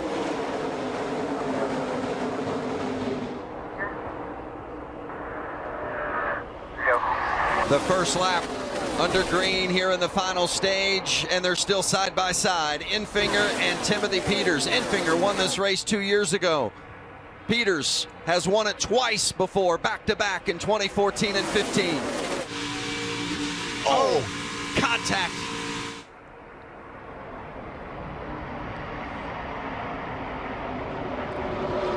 Banging doors at 190 mile an hour and still keeping the gas on the floor. Mash it and go. And also trying to process all that information from the spotter, Kevin. I don't know what you like out there, but that was a little bit excessive for me. How does that work in your brain? Well, you have to be able to process a lot here in the driver's seat. Right here, you just see that the inside truck was coming up, and Timothy Peters was coming down in the 25, and it got him sideways and slammed doors with Enfinger. But I don't see any smoke out of either of them, so they might have gotten lucky. John Hunter Nemechek was the first one to make contact with Peters. Yeah, he was just, it looked like he came off the bottom just a little bit, and Peters was coming down. Outside. Wow, this is so close. Turns him sideways and luckily bounced off that other truck and it kept him going in the right direction. Remember, we talked about Parker Kligerman, how aggressive he was last year, went to victory lane. I believe he got in the back of Timothy Peterson. That's what turned him sideways, guys. Well, that's one thing I don't like about just kind of taking the first part of the race, Michael. You've been involved in this enough to know you're learning every lap. You're learning how hard you can push, who you can push, where you can push, and you're in a rhythm. And the further you go into the race, the more of a rhythm that you get into and the better you can do things. And Parker, you know, he's been in the race, but he hasn't been pushing and shoving like he is now. On that inside line, Grant Enfinger in the 98, the black 8 of John Hunter Nemechek, and then that third truck in line there on the inside, the 02 of Austin Hill. He's led 7 laps. He's from just 75 miles away, Winston, Georgia. And our first caution of the day for the 12 of Tanner Thorson. There's the break Brett Moffitt needed to get right back into the championship battle. He was the first truck a lap down. So, and that's really where you saw the experience of that crew chief. Tear the quarter off of it. That's where you saw the experience of Brett Moffitt's crew chief, Scott Zipadelli. Just come in here and let's fix it. Let's take our lumps now. Let's go as few laps down as possible, and let's just meet minimum speed, get our lap back, and then we'll worry about how fast the truck's going. So they did a great job, and looks like they still might have a little bit of work to do. Yeah, I'm sure now that they're back in the game, they'll come in and tweak on it. Make some more adjustments. He's going to have to start in the rear anyway, but this is what that team needed. So we can see the issue there for Thorson. Like he might have blown a tire. It's hard to say. He was good job keeping it off the wall. Former star from the USAC ranks, has run 6 races this season before today's event here at Talladega.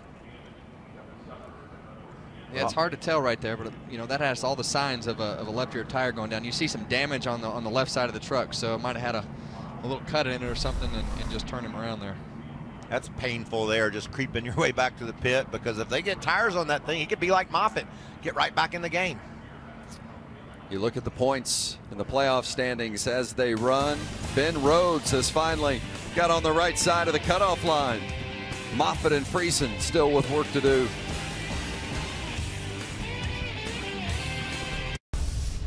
A great day at the racetrack, and we are at a very special racetrack, not just any track, it's Talladega, and it has been a nail biter throughout the course of this race. Still haven't had the big one, but we've been close a couple of times, and we've got 44 to go. We're in the final stage here in this playoff cutoff race. Hermie?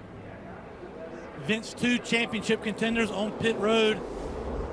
Under this caution, the 16 of Brett Moffitt, obviously a good break for them. They are now back on the lead lap. They repaired some more of the damage on the right front of this truck. They put tires on. They also set the toe of the 16. You see the crew chief, that's Scott Zipadelli. They used a bunch of Barabond tape to try to hold together this truck and keep their opportunity for a championship alive. Also, you see the 52 of Stuart Friesen. He was back on pit road last lap. They topped him off with fuel. Now they're back under the hood of the 52. We'll get more information on Friesen as he tries to advance to the round of 6, Caitlin. Well, Hermie, Eddie Trakunas is the crew chief for Ben Rhodes, currently shown above the cut line. What is the approach to maintain that in this last stage? Well, I mean, we're keeping our driver calm. That's the most of all, you know. The 16, you know, they just got back in the lead lap. They have a little bit of damage, but they're going to try to come back, you know. At the end of the day, we just have to race our race, stay up front, trying to get more positions and see what it ended at the end. You know, hopefully the play of Mustache gives us a little bit of luck, you know, and these Ford F-150, you know, is doing pretty good. So hopefully Ben can make it done. I would love to kind of like make it to the next round and show what we got. Thank you for your time. Vince? Keeping the driver calm. Now that's a difficult situation. Well, how do you do that? It's very difficult here. And, you know, I think as you look at the nerves of racing for a championship and trying to survive a round of the playoffs that hasn't gone well for you, being on the outside looking in, you know, that's a big task and a lot of pressure. You know, people don't realize the pressure that comes with, you know, all the sponsorship and teams and everything that you have to try to put together on a day like this to advance. You know, we saw the contact from John Hunter, and it sent Timothy Peters into the inside, and there's some damage to that left front fender. We'll have to keep our eye on that.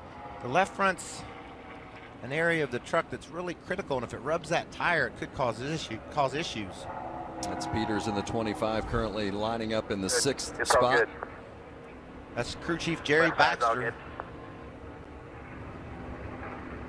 Must have saw our coverage and said it looks all good to him. We'll see. What do you think about Eddie Traconis' mustache there? I think it's spot on. Yeah. I mean, it's only maybe outdone by Brett Moffitt's playoff. He said he was hoping it was going to bring him luck. I mean, you're really stretching. You're going for anything you can when it's a mustache bringing you luck.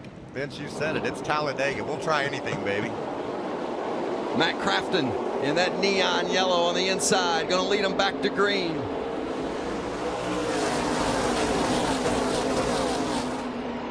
A couple of teammates up front. That's Grant Enfinger on the outside of Crafton. And it was really unorganized there, Mike, and now you see those trucks behind the 98. They got a run on him because he was so far ahead. On that high line, teammates, the 21 of Johnny Sauter and the 25 of Timothy Peters. And there's Parker Kligerman in the 75 right alongside Enfinger, last year's winner. And he just didn't quite make it, Vince, into that hole there that closed up really fast as they all started to form back up in the middle. What a perfect textbook day for Matt Crafton. He's been right where he's wanted to be all day long, got up high, came to the caution, got the lead, and now he's returned to that yellow line where he will remain until the last lap if he possibly can. Crafton, a two-time series champion. He has not won this year, and he makes no bones about the fact this is not his favorite kind of racing. And he came in today on the playoff bubble, but right now, Crafton leads the race and sits third in the playoff standings. Well, he's done a masterful job today, whether he likes it or not, but leading the race is way harder than running second, Michael, because you have to block the top line, you have to block the bottom line, and you have to make sure that those blocks are precise, and you got to be looking in your mirror more than you're looking forward, because at some point, that top line he's going to have to fend off. I think the 21 will get there, but I'm telling you, Kevin, I'd be surprised to see Crafton come up off the bottom 2 block.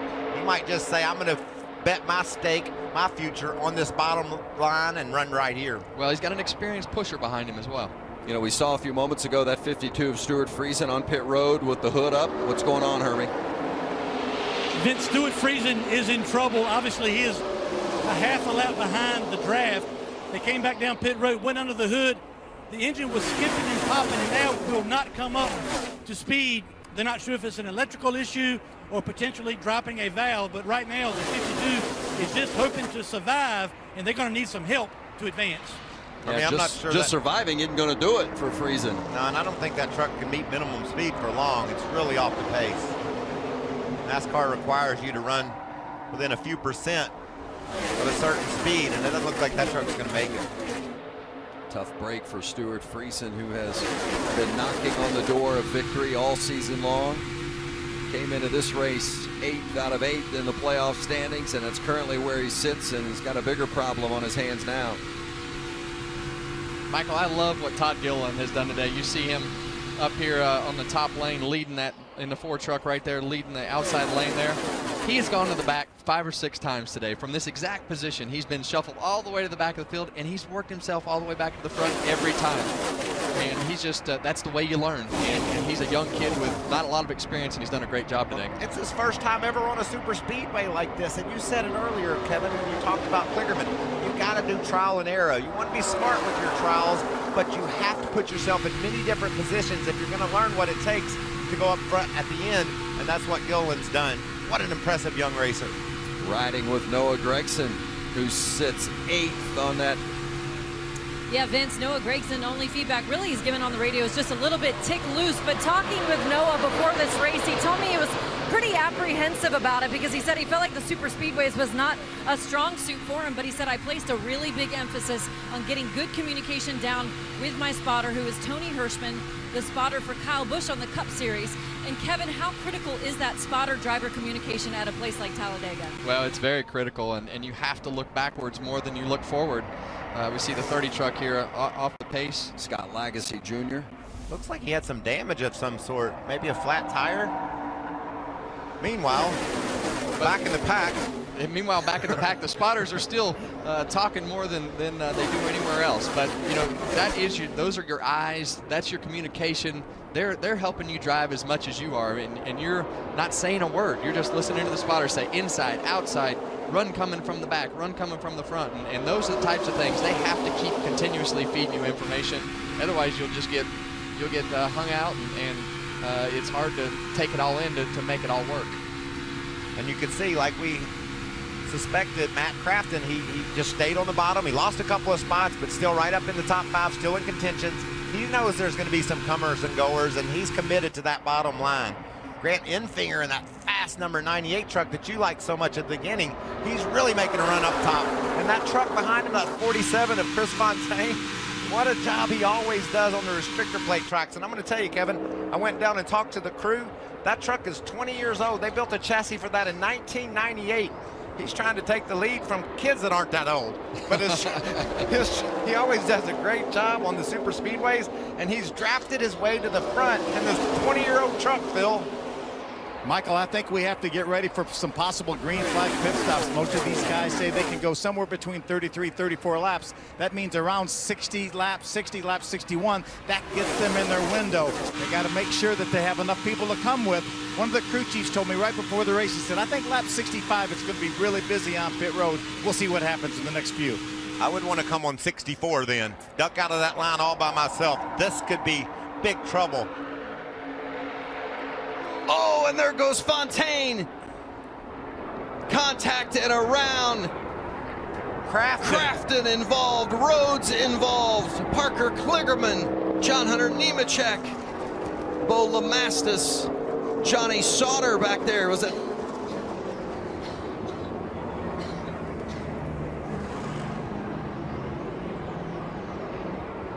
Disaster for Matt Crafton and Ben Rhodes.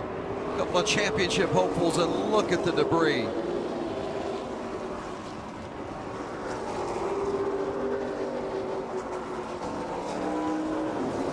It started at the front with that truck, Fontaine. A little bit of contact got him sideways.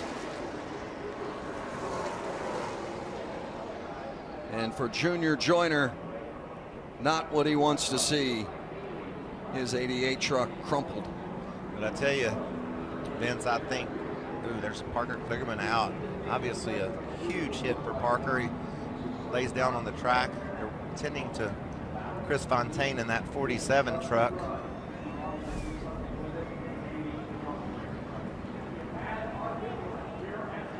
Kevin, I think the stage racing, the job that Crafton had done to this point, is going to make him safe to the next round as his race obviously will end.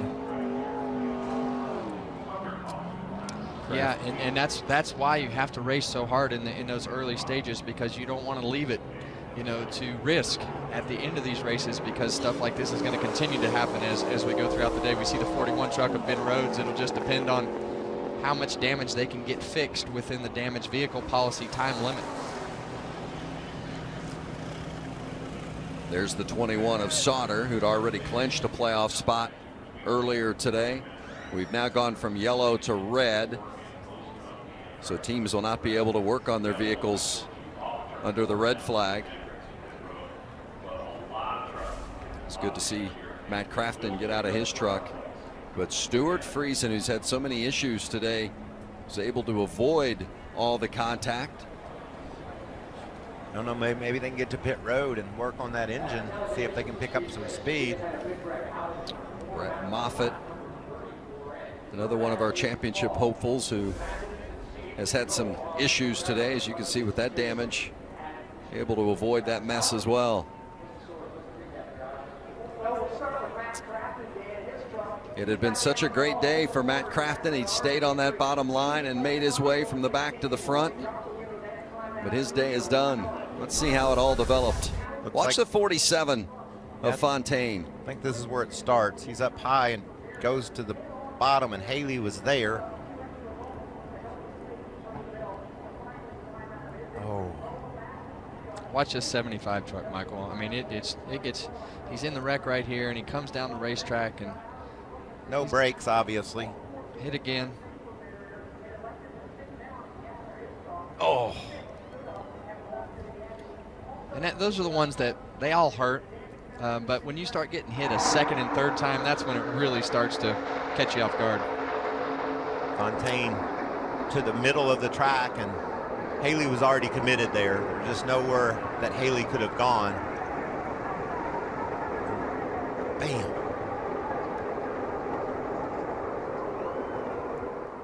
Double figure trucks involved in this one. You can see both Haley trying to get lower and Fontaine lower. And the result was carnage. And that's what we were talking about earlier. You know, you saw the 47 truck come down right there to block. Haley had already committed to, you know, and was way lower. And, you know, from where the spotters are, that's a really tough angle to tell the driver, you know, you're clear, you're clear, you're clear. And it'd be interesting to hear his radio as to what his spotter was telling him at that particular time.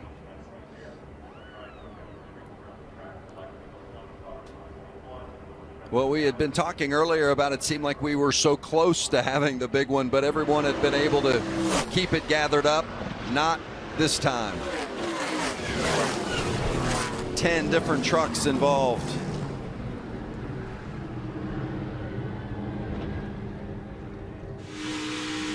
Watch out the back of the 98 of Enfinger, who was leading at the time. You're clear. You're clear now. He's not. Crash behind you, crash behind you. Just roll on through here. The entire field's in it. Big hit for Crafton. Look at Todd Gilliland slipping through, and Myatt Schneider. Good job by those guys. Austin Hill. But unbelievable contact. From the view of Noah Gregson.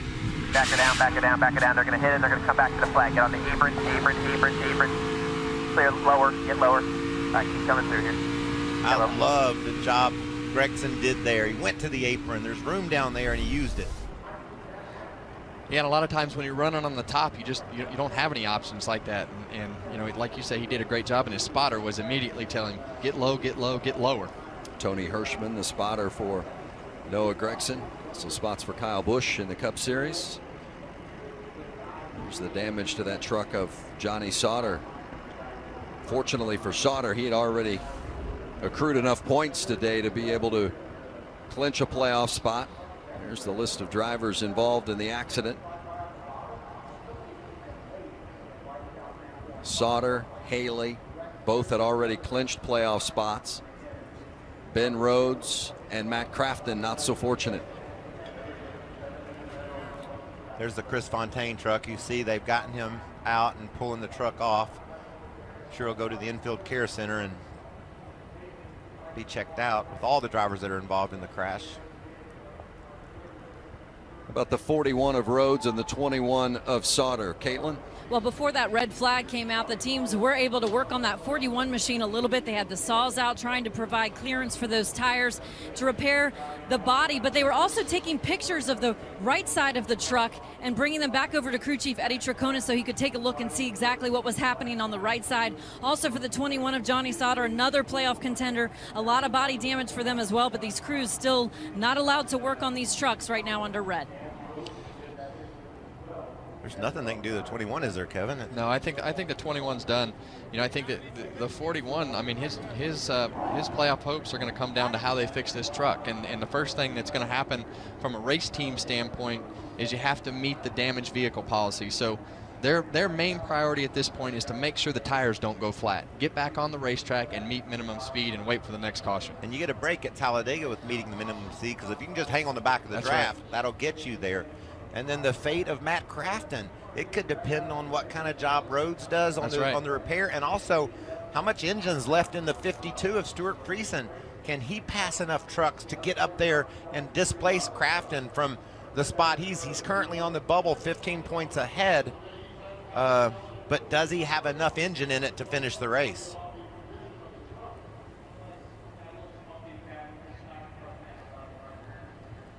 Well, you just never know how it's going to turn here.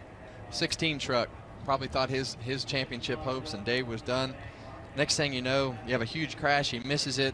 They're back on the lead lap and on the good side of the point standing. So you just never know, and you just have to constantly keep adjusting to the situation, fixing your truck, you know, keeping a positive attitude from a driver's standpoint to say, okay, reset here, let's get ourselves back in the game. What's the scenario?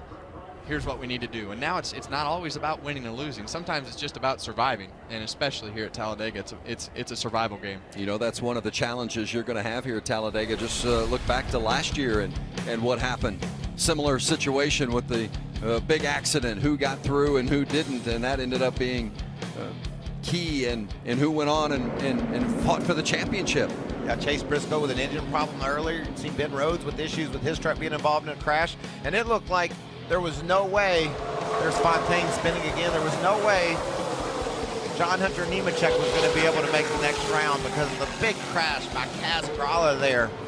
But just watch all the things that develop as guys just get crashed. That was Nemechek in the pink truck.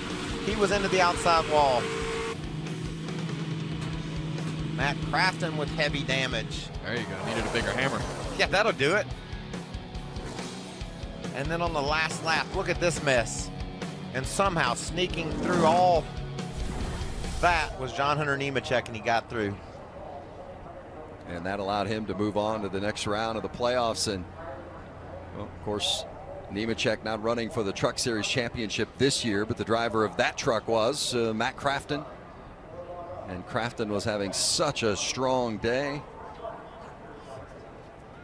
But his day's done. Truck towed to the garage, and right now, all eyes on Eddie Troconis. That's Troconis, the crew chief for the 41 of Ben Rhodes. Winner earlier this season at Kentucky. You know what I like about this, Vince? He's down there and he's in charge. He's on the radio, he's pointing fingers, he's telling everybody what to do. He's off the pit box, and that's when you know things are serious, is when the crew chief gets off the pit box and he's starting to take control, and that's what Eddie's doing right here, and he has to, because this has to be right. And he's a hands-on guy. He can get in there and fix it himself, but he knows there's guys trained specifically to fix damage on a truck. They have a plan in place, and as soon as NASCAR lifts the red flag, they'll get all over that truck. And the advantage here is the fact that they have the red flag. They can make sure all their sawzalls have blades on them. They can make sure they don't need a bigger saw. They can make sure they don't need a block to put under the splitter. Whatever they need, they're going to have sitting on the wall. They're going to have Bear Bond, the tape that holds the seams and pieces together when you have a situation like this, because you can't have extra body parts to come out and put on the truck anymore. You have to use what you have, and you can use some tape too. And that was great information that Caitlin brought us earlier in regards to this 41 and how they anticipated that the red was coming, so they went ahead and took pictures of the damage on that right front, so then they could put together a plan. They could get a little better view of some of the things that were wrong with that truck to develop a plan on what to repair once we go back to yellow. It looks like they're all getting in position to pounce too as soon as NASCAR gives them the go-ahead. Again, Johnny Sauter's already clinched a spot with points earned during the day, so I'd park that one. No, that's done. Yeah, I mean, you're not gaining any playoff points. I mean, there's really no reason for him to keep going. You can just cut your losses and move on there. But this one, 41 of Ben Rhodes, this is for his championship life. As it sits right now, Rhodes and Friesen are outside the cut line. And there are those in yellow are playoff drivers, championship contenders who were involved in that accident. Let's go downstairs. First one release is Matt Crafton. First of all, are you all right? Yeah, I'm good. That was a lick for sure, but that's Talladega. I mean, that's what we race here for the wild wrecks and the crazy finishes. But all in all, I mean, we had great two first segments and then got hooked in the right rear on that one. I honestly don't know what happened. So, oh yeah, so close but so far. That's been my luck at the super speedways. Or 2 years ago in Daytona, I thought I was going to win the race, and next thing I knew, I was upside down. But that's how it goes. We'll see what the fate is for Matt Crafton. Good points in the first two stages, but out after this big wreck in the last stage. Yeah, 16 stage points today for Crafton could be huge for him as we look at how this shakes out and maybe advancing to the next round, the round of 6. Crafton comes out of the infield care center, does all the media and interviews, and now he'll go sit in his hauler and wait and watch and hope that he can get enough points to move on to the next round. Still under red here at Talladega, 35 to go, the final stage of this race. Grant Enfinger is the leader.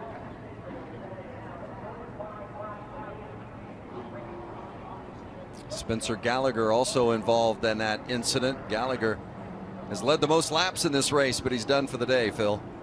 Spencer had a fast truck here. What did you see from your vantage point? Oh man, it's a damn shame for this GMS crew.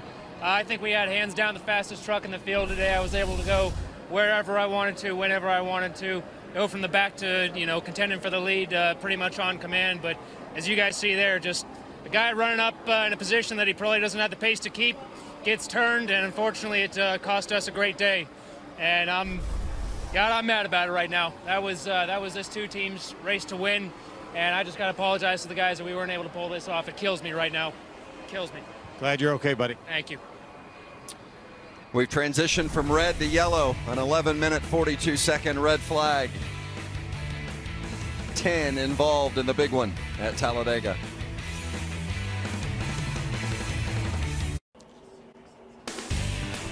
Back at Talladega, the NASCAR Camping World Truck Series, the final race in round one of the playoffs. The 98 of Grant Enfinger was leading this race, but has been penalized, and this is why. Watch the gas man. Enfinger takes off. They don't have the can out, and taking that equipment out of the pit box is a penalty. Not the first time in the playoffs for Enfinger and that gas can. It happened also at Canada. Remember, in the opening race of the playoffs? And that was a big reason why Enfinger had to settle for a 17th place finish in that first round. Fortunately for Enfinger, he won the next race at Las Vegas and earned a guaranteed spot into the next round of the playoffs. But so this race not as critical for Enfinger. Let's back downstairs to Hermie. Well, Vince, John, Hunter Nemechek out of the Care Center. You said you were not in the middle of all of the destruction, but what did you see and what ended up putting you out? Yeah, I haven't seen a replay. I don't know exactly what happened. I know that looks like the 24 tried splitting the 27 and turned them. Just kind of unnecessary right now. Everyone was in line pushing each other, and they wrecked up top. I was able to make it to the bottom, and I think it was the 75 on my outside. His left rear quarter touched my right front, kind of sent me spinning, slid, didn't touch anything, and then the 75 came down and pretty much cleaned the rear bumper off of it and took the spoiler off of it, so we couldn't continue. The front end was still good. I thought that we were going to be able to make it through and continue, but with no spoiler, NASCAR won't let you back out. So definitely stings for all of our guys. We started at the back. Can't say thank you enough to Fleet Wing and our Nimco Motorsports guys. Who knows what's going to happen now? Vince? That's for sure. You never know what's going to happen at Talladega. Coming back with about 30 to go in the cutoff race.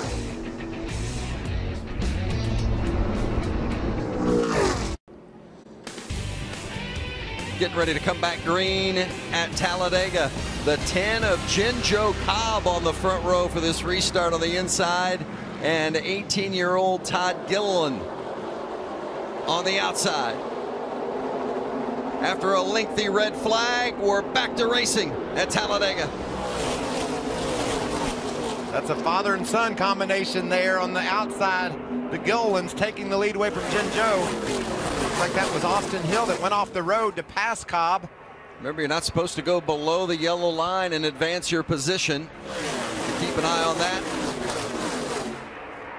And how cool is that got to be for David Gilliland to be able to push his son like that to the lead at Talladega and just be able to be out there racing with him? And I promise you, there is nothing more than that father running second right now would love to do than to push his son to the first win. Can you imagine if that was Keelan up ahead of you, Kevin, pushing your son out there to the front? I talked to David Gilliland yesterday, and he said, it's just such an honor to be able to share the Speedway with my son in his first ever Super Speedway race. Now they're leading. And just as we suspected, the 02 of Austin Hill will be penalized for going below the yellow line to advance his position. And you see that on the right-hand side of the screen. And that's an easy call for NASCAR. There has to be boundaries at this particular racetrack. And the yellow line, if you advance your position, And with anything below it, you're going to get black flag. Hill is currently third in line, but he's going to have to jump out. Up front, 18-year-old Todd Gilliland. Second place, his dad, David Gilliland.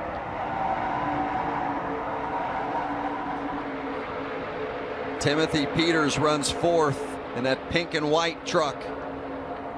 Myatt Snyder, the orange and white. Right behind Peters as you see Hill get out of line to serve that penalty. Now Hill just needs to make sure he doesn't make a mistake. He's still got time. There's going to be more action in this race. I promise you, he can get back in this thing.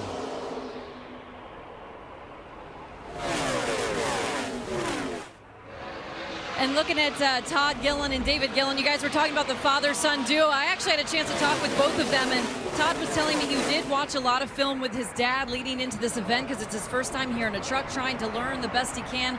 But Todd saying, it was all fun and games till my dad beat me for the pole position, and now I definitely want to beat him for the win. And they're both sponsored by Pedigree, and it's only fitting that Todd would have Puppy on the hood of his truck.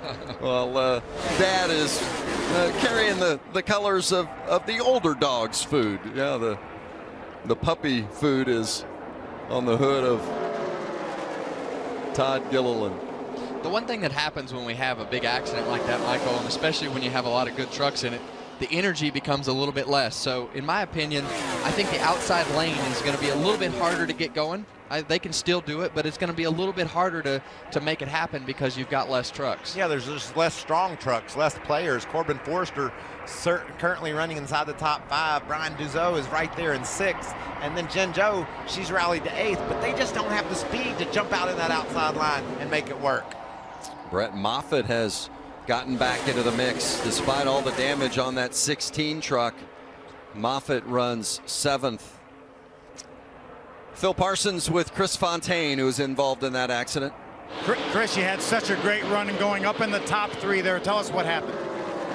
I was just pushing the 98 to the lead. I really thought we both had the bottom cleared, and I hate it for everybody and every other shop that gave me such a great truck. I didn't qualify that well, but I was able to push myself to the front, and that was a pretty hard hit. That one hurt. That was a 20-year-old chassis. We're going to be able to save it? I don't think that one's coming back. All right, buddy. Good run today. Glad you're okay. Thank you. Most important part is we saved Chris from further injury because he's right. That was a terrible pounding he took. How about the 52 of Stuart Friesen, Hermie, back there on that outside line? Vince, I just spoke to the crew chief, Trip Bruce. They changed the ECU unit on this 52, but they do not feel like they've got the engine completely fixed. He believes it's got something to do in the drivetrain of the engine, valve, cam, something like that. Right now, they are just hoping and praying that they can make it to the end. Well, the 18 of Noah Gregson is going by Friesen right there. He had a great onboard look of it. Gregson, the only one of our championship hopefuls, the only playoff driver that has not had an issue today. And right now, Gregson trying to work his way inside the top 10, but sits 14th, Mike. Yeah, another guy with some serious issues. We saw Ben Rhodes involved in that crash, and he's got enough speed to keep up with the pack, which is huge for him. That bubble, that cutoff line, it's just going to be intense. You can see Crafton's watching every lap. One crash, Kevin Harvick, it changes the whole scenario. Absolutely, and I kind of disagree a little bit with the crew chief because his truck was way off. Stuart Friesen in the 52 truck was way off. And now he's able to drive up into that pack. You see the 41 truck, they've done a great job of meeting minimum speed, no tire rubs, and giving themselves a chance. So, like you say, one caution, one crash, anything can happen at this point. And Friesen currently finds himself 14 points outside the playoff line with Ben Rhodes 8 points out. Crafton sits on that bubble. 25 to go at Talladega. Don't go anywhere.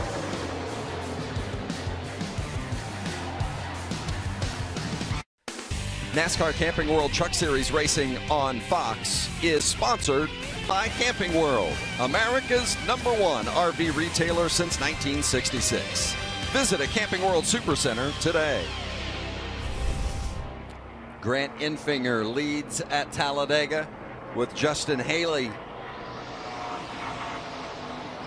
right behind him in the second spot. And remember, Enfinger was just penalized for carrying that fuel can out of his box on that last pit stop. He has some real speed in that 98. He has a ton of speed, and you know, I think that's like the second time, maybe the third time he's come back to the front. Here you see Johnny Sauter. They didn't get that body panel off the right front tire apparently, and it blew out pretty much going into turn 1 all the way around the racetrack. And Michael, I just like the way Grant Enfinger races, and you know, he has a ton of experience from the ARCA series. You know, he's obviously been successful here in a truck, and he's kept himself up front all day, and he survived that wreck because he was the leader at that particular time. Got the penalty, drove right back to the front, and drug that outside line all the way back to the front, and he's just he's got a solid foundation, a lot of experience, and a great team to back him. So it's fun to see a guy like him that works so hard to have success. Camping World, 20 to go in the playoff cutoff race here at Talladega. Enfinger and Justin Haley, the winners of the first 2 races here in the first round, are running 1-2. Let's go to Phil Parsons. Parker, we saw some pretty hard hits from you. Glad you're okay, first of all. Tell us what happened. Thank you. You know, first of all, I saw a couple guys spin, get together, and you know what? We were racing really hard, and I know some people may have been upset about that. I was talking to some drivers in there, but I'm glad because that's what the fans come out here to see, is for us to be 2 and 3 wide, you know, at this racetrack. And so I was enjoying it. I think we just couldn't get anyone to work with us. And then I don't usually like to go before I've seen a big wreck, but I just felt like I couldn't get anyone to work with me, so I had to try something and was trying to move up and could get to the front, but couldn't get any help. But, you know, we had Blue Emo on board, so I'm definitely going to use some of that lidocaine on my bruise down here. I bruised my knees really bad. So, but overall, I'm fine, and thanks to Henderson Motorsports for building a safe truck and NASCAR, all they do. And hey, look, I'm just glad we were 2 and 3 wide. We weren't riding around single file. I hate when we do that, and I'm, you know, for the fans that come out here and the fans watching TV, I hope they get a good end of the show. Gave it a good ride. We're glad you're okay. What's that?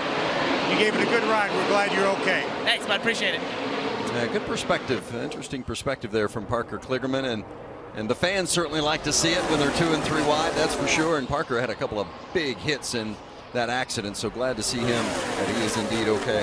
Well, for most of the day, Mike, I mean, everybody's done a great job, and they've been very aggressive from the start of the green flag. Right now, you're seeing, you know, single file on the bottom of the racetrack, mainly because there's 12, 15 trucks that are not in the pack that were in the race when we started. So it's a different energy that you have in the pack, and you've got some of them that are still tore up. Yeah, and we're inside our Camping World 20 to go, and that means these guys are really trying to figure out how to position themselves to win this race. So if they could make a move, they're going to need some help. They're going to need guys to line up with them, and right now that's hard to find.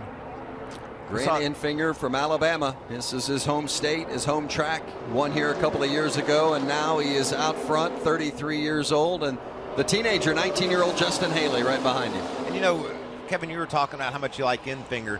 We watched this truck just get faster and faster all year long. I thought of him as a top 5 guy, not really a race-winning speed guy. When he took the checkered at Vegas, he held off Johnny Sauter. He was by far the class of the field, and now that momentum from Vegas is carried on. You see him performing the same way here at Talladega. At Las Vegas, I'm sorry, Mike, you could just see the confidence oozing out of him and the way that he drove that truck and the things that he did in the truck. And I think that bleeds over to the team and the things that they do.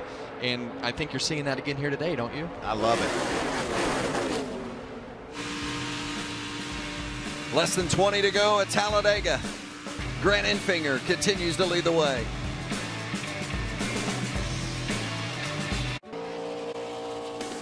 Back here at Talladega, 14 laps remaining in the cutoff race here in round 1 of the playoffs. That's Brett Moffitt coming back onto the racing surface after having to come to pit road with a flat right front, or right rear. He almost crashed this truck, Vince. Great job by Moffitt and Timothy Peters behind him in the 25. As you see the tire go, Peters reacts well. Such a vulnerable position. That could have stacked them up. Created another incident. 41 of Ben Rhodes came and got a splash of fuel. Make sure he can get to the end. Probably had trouble fueling that truck when they were in for their damage repair. He's still in a very vulnerable position. Finds himself 7 points below the cut line as Matt Crafton sets somewhere in the infield watching every lap of this race, wondering if he advances. Our Ford facts. 3 of the last 7. Grant Enfinger, Chase Briscoe, Ben Rhodes. Of course, Rhodes and Briscoe, or Rhodes and Enfinger still in this one. And Enfinger is out front again after winning the last race at Las Vegas. Ford has won here at Talladega just once. It was the first race run here back in 2006. Mark Martin took it to victory lane. Oh, contact, and around goes Todd Gilliland. Quick break there. You okay, Todd? And a big hit for the 4. Was running second.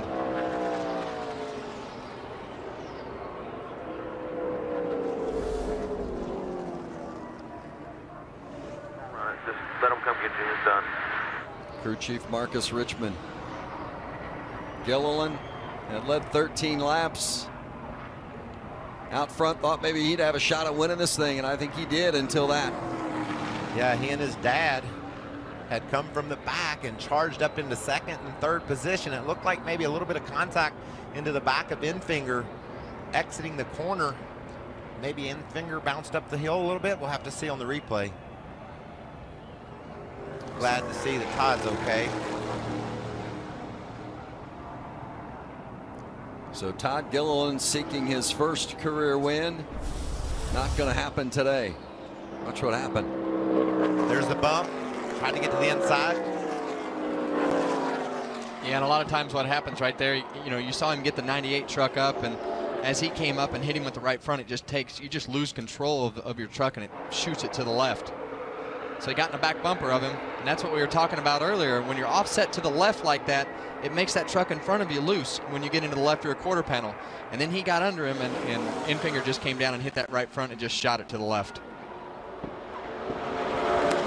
Man, that's a big hit. A lot of times, Kevin, we watch these wrecks and haven't done this for 100 years. You say that was definitely one driver or the other's fault, but that just looked almost like hard racing for the lead. Look how much that truck crumbles in the front. The wall moves. The safer barrier does its job. Yeah, and I think that situation right there is I think Todd just, you know, trying to get up there and bump draft on the 98 truck of Enfinger. It's like he was trying to hit him, but like you can't be offset to the left right there. And as you come up off the corner, you just want to be able to get right on that back bumper and push him forward. But that is a big hit, and thank goodness those safer barriers are there. Watch it from the view of Enfinger out the back. Have out back.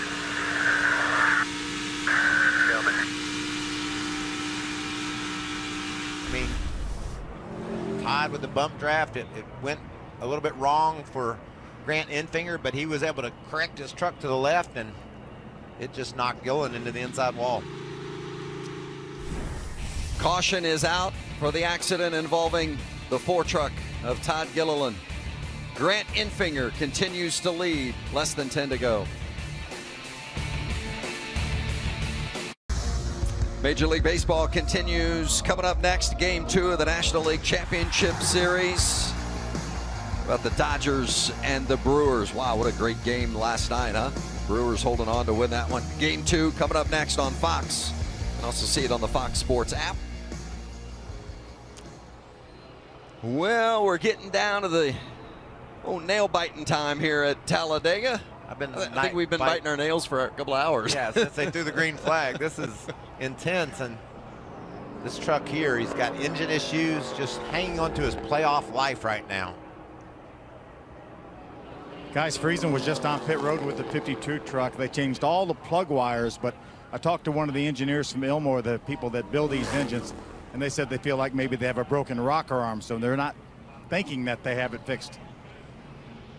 Well, they're running out of time. You see our points there on the left-hand side of the screen, and Friesen 15 out of advancing to the next round. But Ben Rhodes is creeping ever closer. He got it to within 5 points of Crafton now. Johnny Sauter's out of the race. He's already clinched a spot to the next round. Matt Crafton is out of the race, and he sits on the bubble. And basically, Vince, one more accident that Ben Rhodes doesn't get in, that'll be the difference of him passing Matt Crafton or not. Crafton needs to see it clean and green to the checkered. Rhodes could use an accident. Yeah, because at this point, you know, you've got Ben Rhodes and Brett Moffitt that are a lap down. They're battling for the lucky dog. So it's going to take, if he's not in front of Moffitt, which I don't know, with as many pieces as he's missing, I think he's at a deficit to Moffitt speed-wise. So it's going to take an accident in order to probably make up those 5 points. How about that 33 truck, the white one there of Robbie Lyons? What a great run for Lyons today. Talking yesterday in the final practice how fast that truck looked, and Robbie Lyons has done a great job behind the wheel, and I love celebrating this top 10 right now. Justin Haley's 4th, Timothy Peters is 5th, Brian Doza in that 28 truck, he's raced his way up inside the top 10. Yeah, and you look at Myatt Snyder, he's had a great day. Jordan Anderson, Austin Wayne Self in there, the 22. Yeah, and then you got Corbin Forrester there in 10th. So that's what Talladega is all about. It's all about giving people an opportunity, and you have accidents, you have all different kinds of things that happen during the day, but the draft is the great equalizer. It allows everybody to keep up, and especially in these trucks, they create such a big hole in the air that the draft is just that much more effective. Radio communication with the 24 of Justin Haley. 98's going to take the top here, so I told him we'll shove like hell. We've been pretty good together today, so we'll just get going and then sort it out here later. Just make sure he doesn't drop me or anything.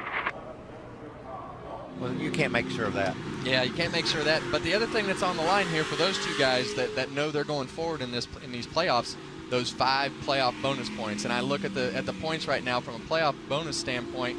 You've got the 98 with 23. You've got the 24 with 14 points of Justin Haley. So playoff points are important. Guys, I was down in the hauler of talking to Jeff Hensley and Grant Enfinger this morning, and Grant said after we won the race at Las Vegas, Jeff was just as mad as if we'd have finished 10th. And he said, I was walking around mad. I wasn't sure why I was mad, but you know, it's been so long since we've been to victory lane. He said, I promise if we win today, I won't be mad. This sport is so tough, and when you finally win one, you say, we should have won a lot more than this. Well, they're lined up. Double file for this restart. That's David Gilliland on the inside. Grant Enfinger, the race leader, in the control vehicle on the outside of that 98. Kevin, what do you think about this decision, the 98 taking the high side? Well, I think it could go either way, Mike. You know, it's all in how they get formed and who can push well. It seems like the 24 has had a fast truck. You've got Lyons there on the inside, so don't really know how good of a pusher he is, but we're getting ready to find out. Coming to the line, there will be 6 laps remaining. The final lead change has taken place in the last 2 laps and 9 of the last 10 here at Talladega. So the stage is set as Enfinger takes the green. What a great push there. He nailed it. He wanted that 24 as a pusher to get him going, and it worked. But look at Lyons working over the back of Gilliland now. Got to be careful how far he gets out there. And oh, and around goes Enfinger. Looked like Gilliland got in the backside of the 98. Hang on to it. Hang on to it.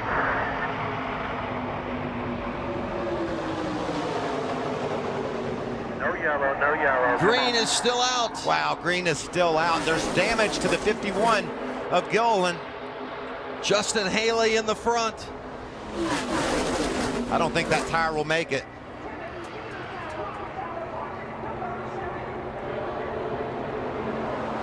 Timothy Peters in second. Myatt Snyder now comes up, bangs doors with Peters. Snyder in the 13, Noah Gregson right there in the 18, and here comes Brett Moffitt in that damaged 16 on the outside. David Gilliland's going to lose that right front tire and clean these guys out.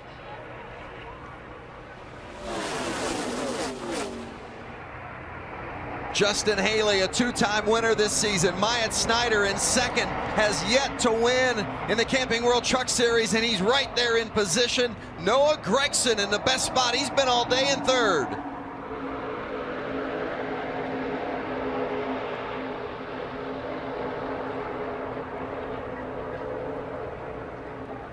Too wide behind the top 3.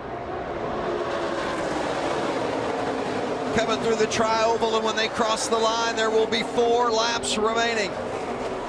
4 to go at Talladega. And Michael, I feel like that Myatt Snyder there in second place in that 13 truck, he has been a very, very aggressive pusher all day. Justin Haley, we've seen him have contact with the Tupple trucks. You see the right front torn off him. But that 13 truck has been an extraordinary pusher when he's behind you. Timothy Peters, the lead truck on the outside. Matt Crafton just barely above the cut line. Here's a move by Gregson to the high side. Gilliland goes to the bottom. I can't believe that Goodyear tire hasn't blown out, but it's not smoking anymore. I guess it clearanced itself. Great move by Gregson, caught the energy, and now Noah Gregson in the high line is moving to the front. Bottom line is falling apart there. You saw the 51 truck of David Gilliland pull out, and the whole bottom line just fell apart. Ben Rhodes in third. It's Gregson, Peters, and Rhodes. Remember, Rhodes still on the outside of the cut line. Can they make it 3 laps without wrecking? Where do you want to position yourself coming to the white flag, Kevin? You want to be leading or in this gnarling pack? I want to be leading because that pack, there's a lot of aggressive drivers right there trying to figure out how they can make up ground to get to the front in a hurry. Noah Gregson has won the most stages this season. He's led the most laps. He's been a dominant truck at times, but he's just won one race. But now he finds himself out front at Talladega. How important is the draft? Look at that truck in the third spot there. That's Ben Rhodes. He's a lap down, but he's fighting for his playoff life. Well, and that's very important, Michael. If they do have a caution, he wants to be the lucky dog, and right now he's in that position to be the lucky dog. 2 to go. One racer and Matt Crafton's on the sidelines praying for no caution. Ben Rhodes needs one. Rhodes in third. He's the first driver out. Oh, man. Friesen off the road. He needs to give that spot up. Yeah, Rhodes is a lap down, but he's third in line there in that green 41. Whoa. Gregson was up off the bottom, and Peters almost took advantage of it. And let's not forget, Michael, Timothy Peters has won races here before. He's very good and very experienced at super speedway racing in the 25 truck. Noah Gregson trying to keep the pack behind him. Coming to the line and getting the white flag. 1 to go. Justin Haley with a big push from the 51 of David Gilliland.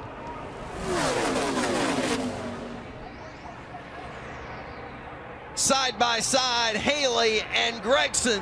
Some contact with the 25 of Peters. And Gregson goes around. And we're wrecking. And they're wrecking at Talladega. And Peters was ahead when we saw that caution. Timothy Peters, a 2-time winner at Talladega.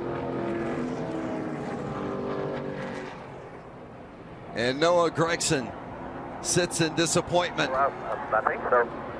And Timothy Peters will get his third Talladega win.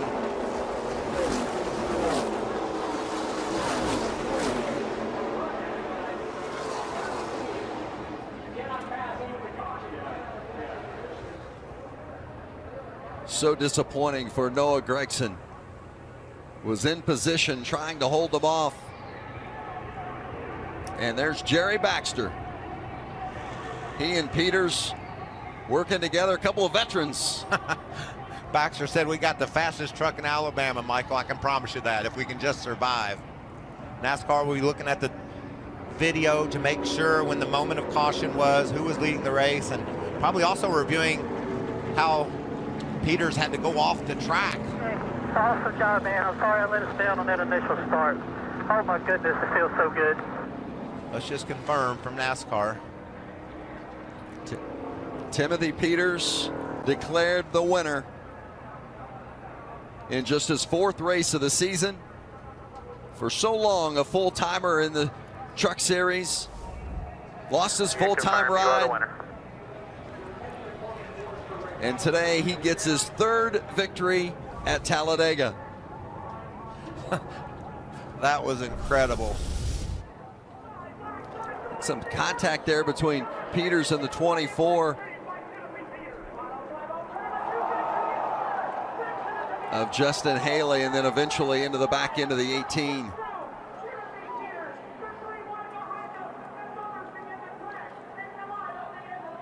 And Timothy Peters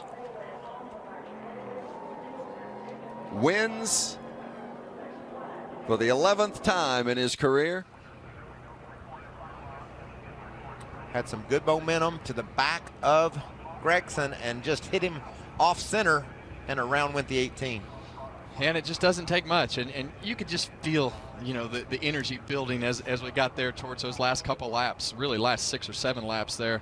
And these guys just all started pushing and shoving, and you see Peters go up there, and Gragson went to block him. I mean, he was trying to win the race and wound up getting himself crashed, but there's no fault of his. I mean, he was doing what he had to do to try to win, and he had to block.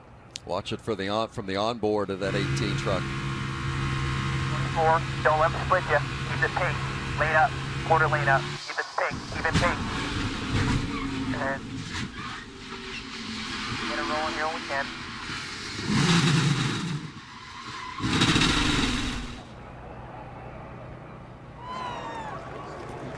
Timothy Peters celebrating his 11th career victory and his 3rd win at Talladega. He won back-to-back 2014 and 15. He was on the sidelines, Vince. They brought him out and said, we want you to run a race or two for us, and that's the result. He's always been very good at these super speedway tracks, and you hear it in the results here at Talladega. You know, that's his 3rd time going to victory lane, and he's been there, done that in the Truck Series. He's got in an unfortunate spot this year with his team shut down, and here he is in victory lane again. But how cool is it? He's a short track racer from Virginia. He gets his first win at Martinsville, most special place, the smallest track on the circuit. Well, turns out he's pretty good at the biggest track on the circuit too. I just call him a racer. Yes, me too.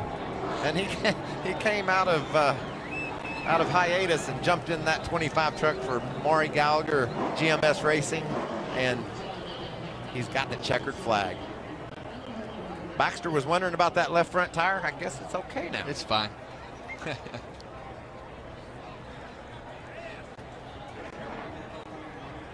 Still waiting on the official finishing positions of all the drivers involved to confirm the playoff standings and who moves on to the round of 6 and who is eliminated.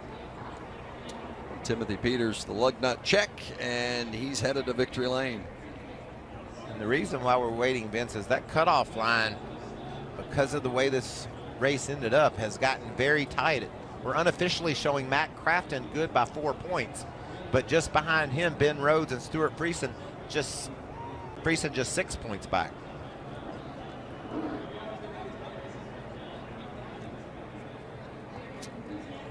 Justin Haley in that 24 truck. Well, what a strong day from Haley, and he's with Caitlin. Justin's known for a while. He was advancing on to the next round, but what were the closing laps like for you in this race here, Justin? That was obviously really fun. Fraternal RVs, guys, everyone at GMS Fabrication brought a really fast Chevrolet. We finished 5th. We're just trying to put ourselves in position there. Obviously, we're not in the playoffs, so we can be pretty aggressive and you know, make some good moves. So the 51 was pushing me up there, and I thought we were going to get ourselves in a good position, but obviously the 25 turned the 18, and that's what happened. So really doesn't matter to us. We're already locked in. See what the Martinsville brings at the round of 6. But really happy with how this turned out. Nicely done. Justin Haley leaving Talladega with the top 5. Vince? Well, and Haley's one of the drivers that, and he won that playoff opener. He's really been the only one that's really been relaxed for the last month or so, because he knew he was going on to the next round when he won at Canada. It's crazy, Vince. I was talking to him yesterday, and he said, I don't even know why I'm here today, Mike. I'm all set for tomorrow. In victory lane with Hermie Sadler.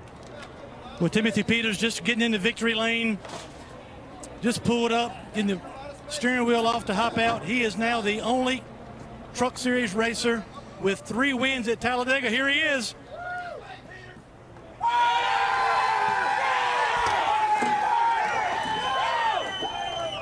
Timothy Peters, you are a 3-time winner at Talladega. It all came down to a last lap pass of the 18 crew chief, Jerry Baxter. What a team you guys are making. All came down to a pass on the backstretch. Walk us through what happened. Thank you, GMS. Mike Beam, Jerry Baxter, this whole 25 bunch. GMS or Fab Shop. I mean, you kind of getting lit up on that last lap. I hope everyone's okay.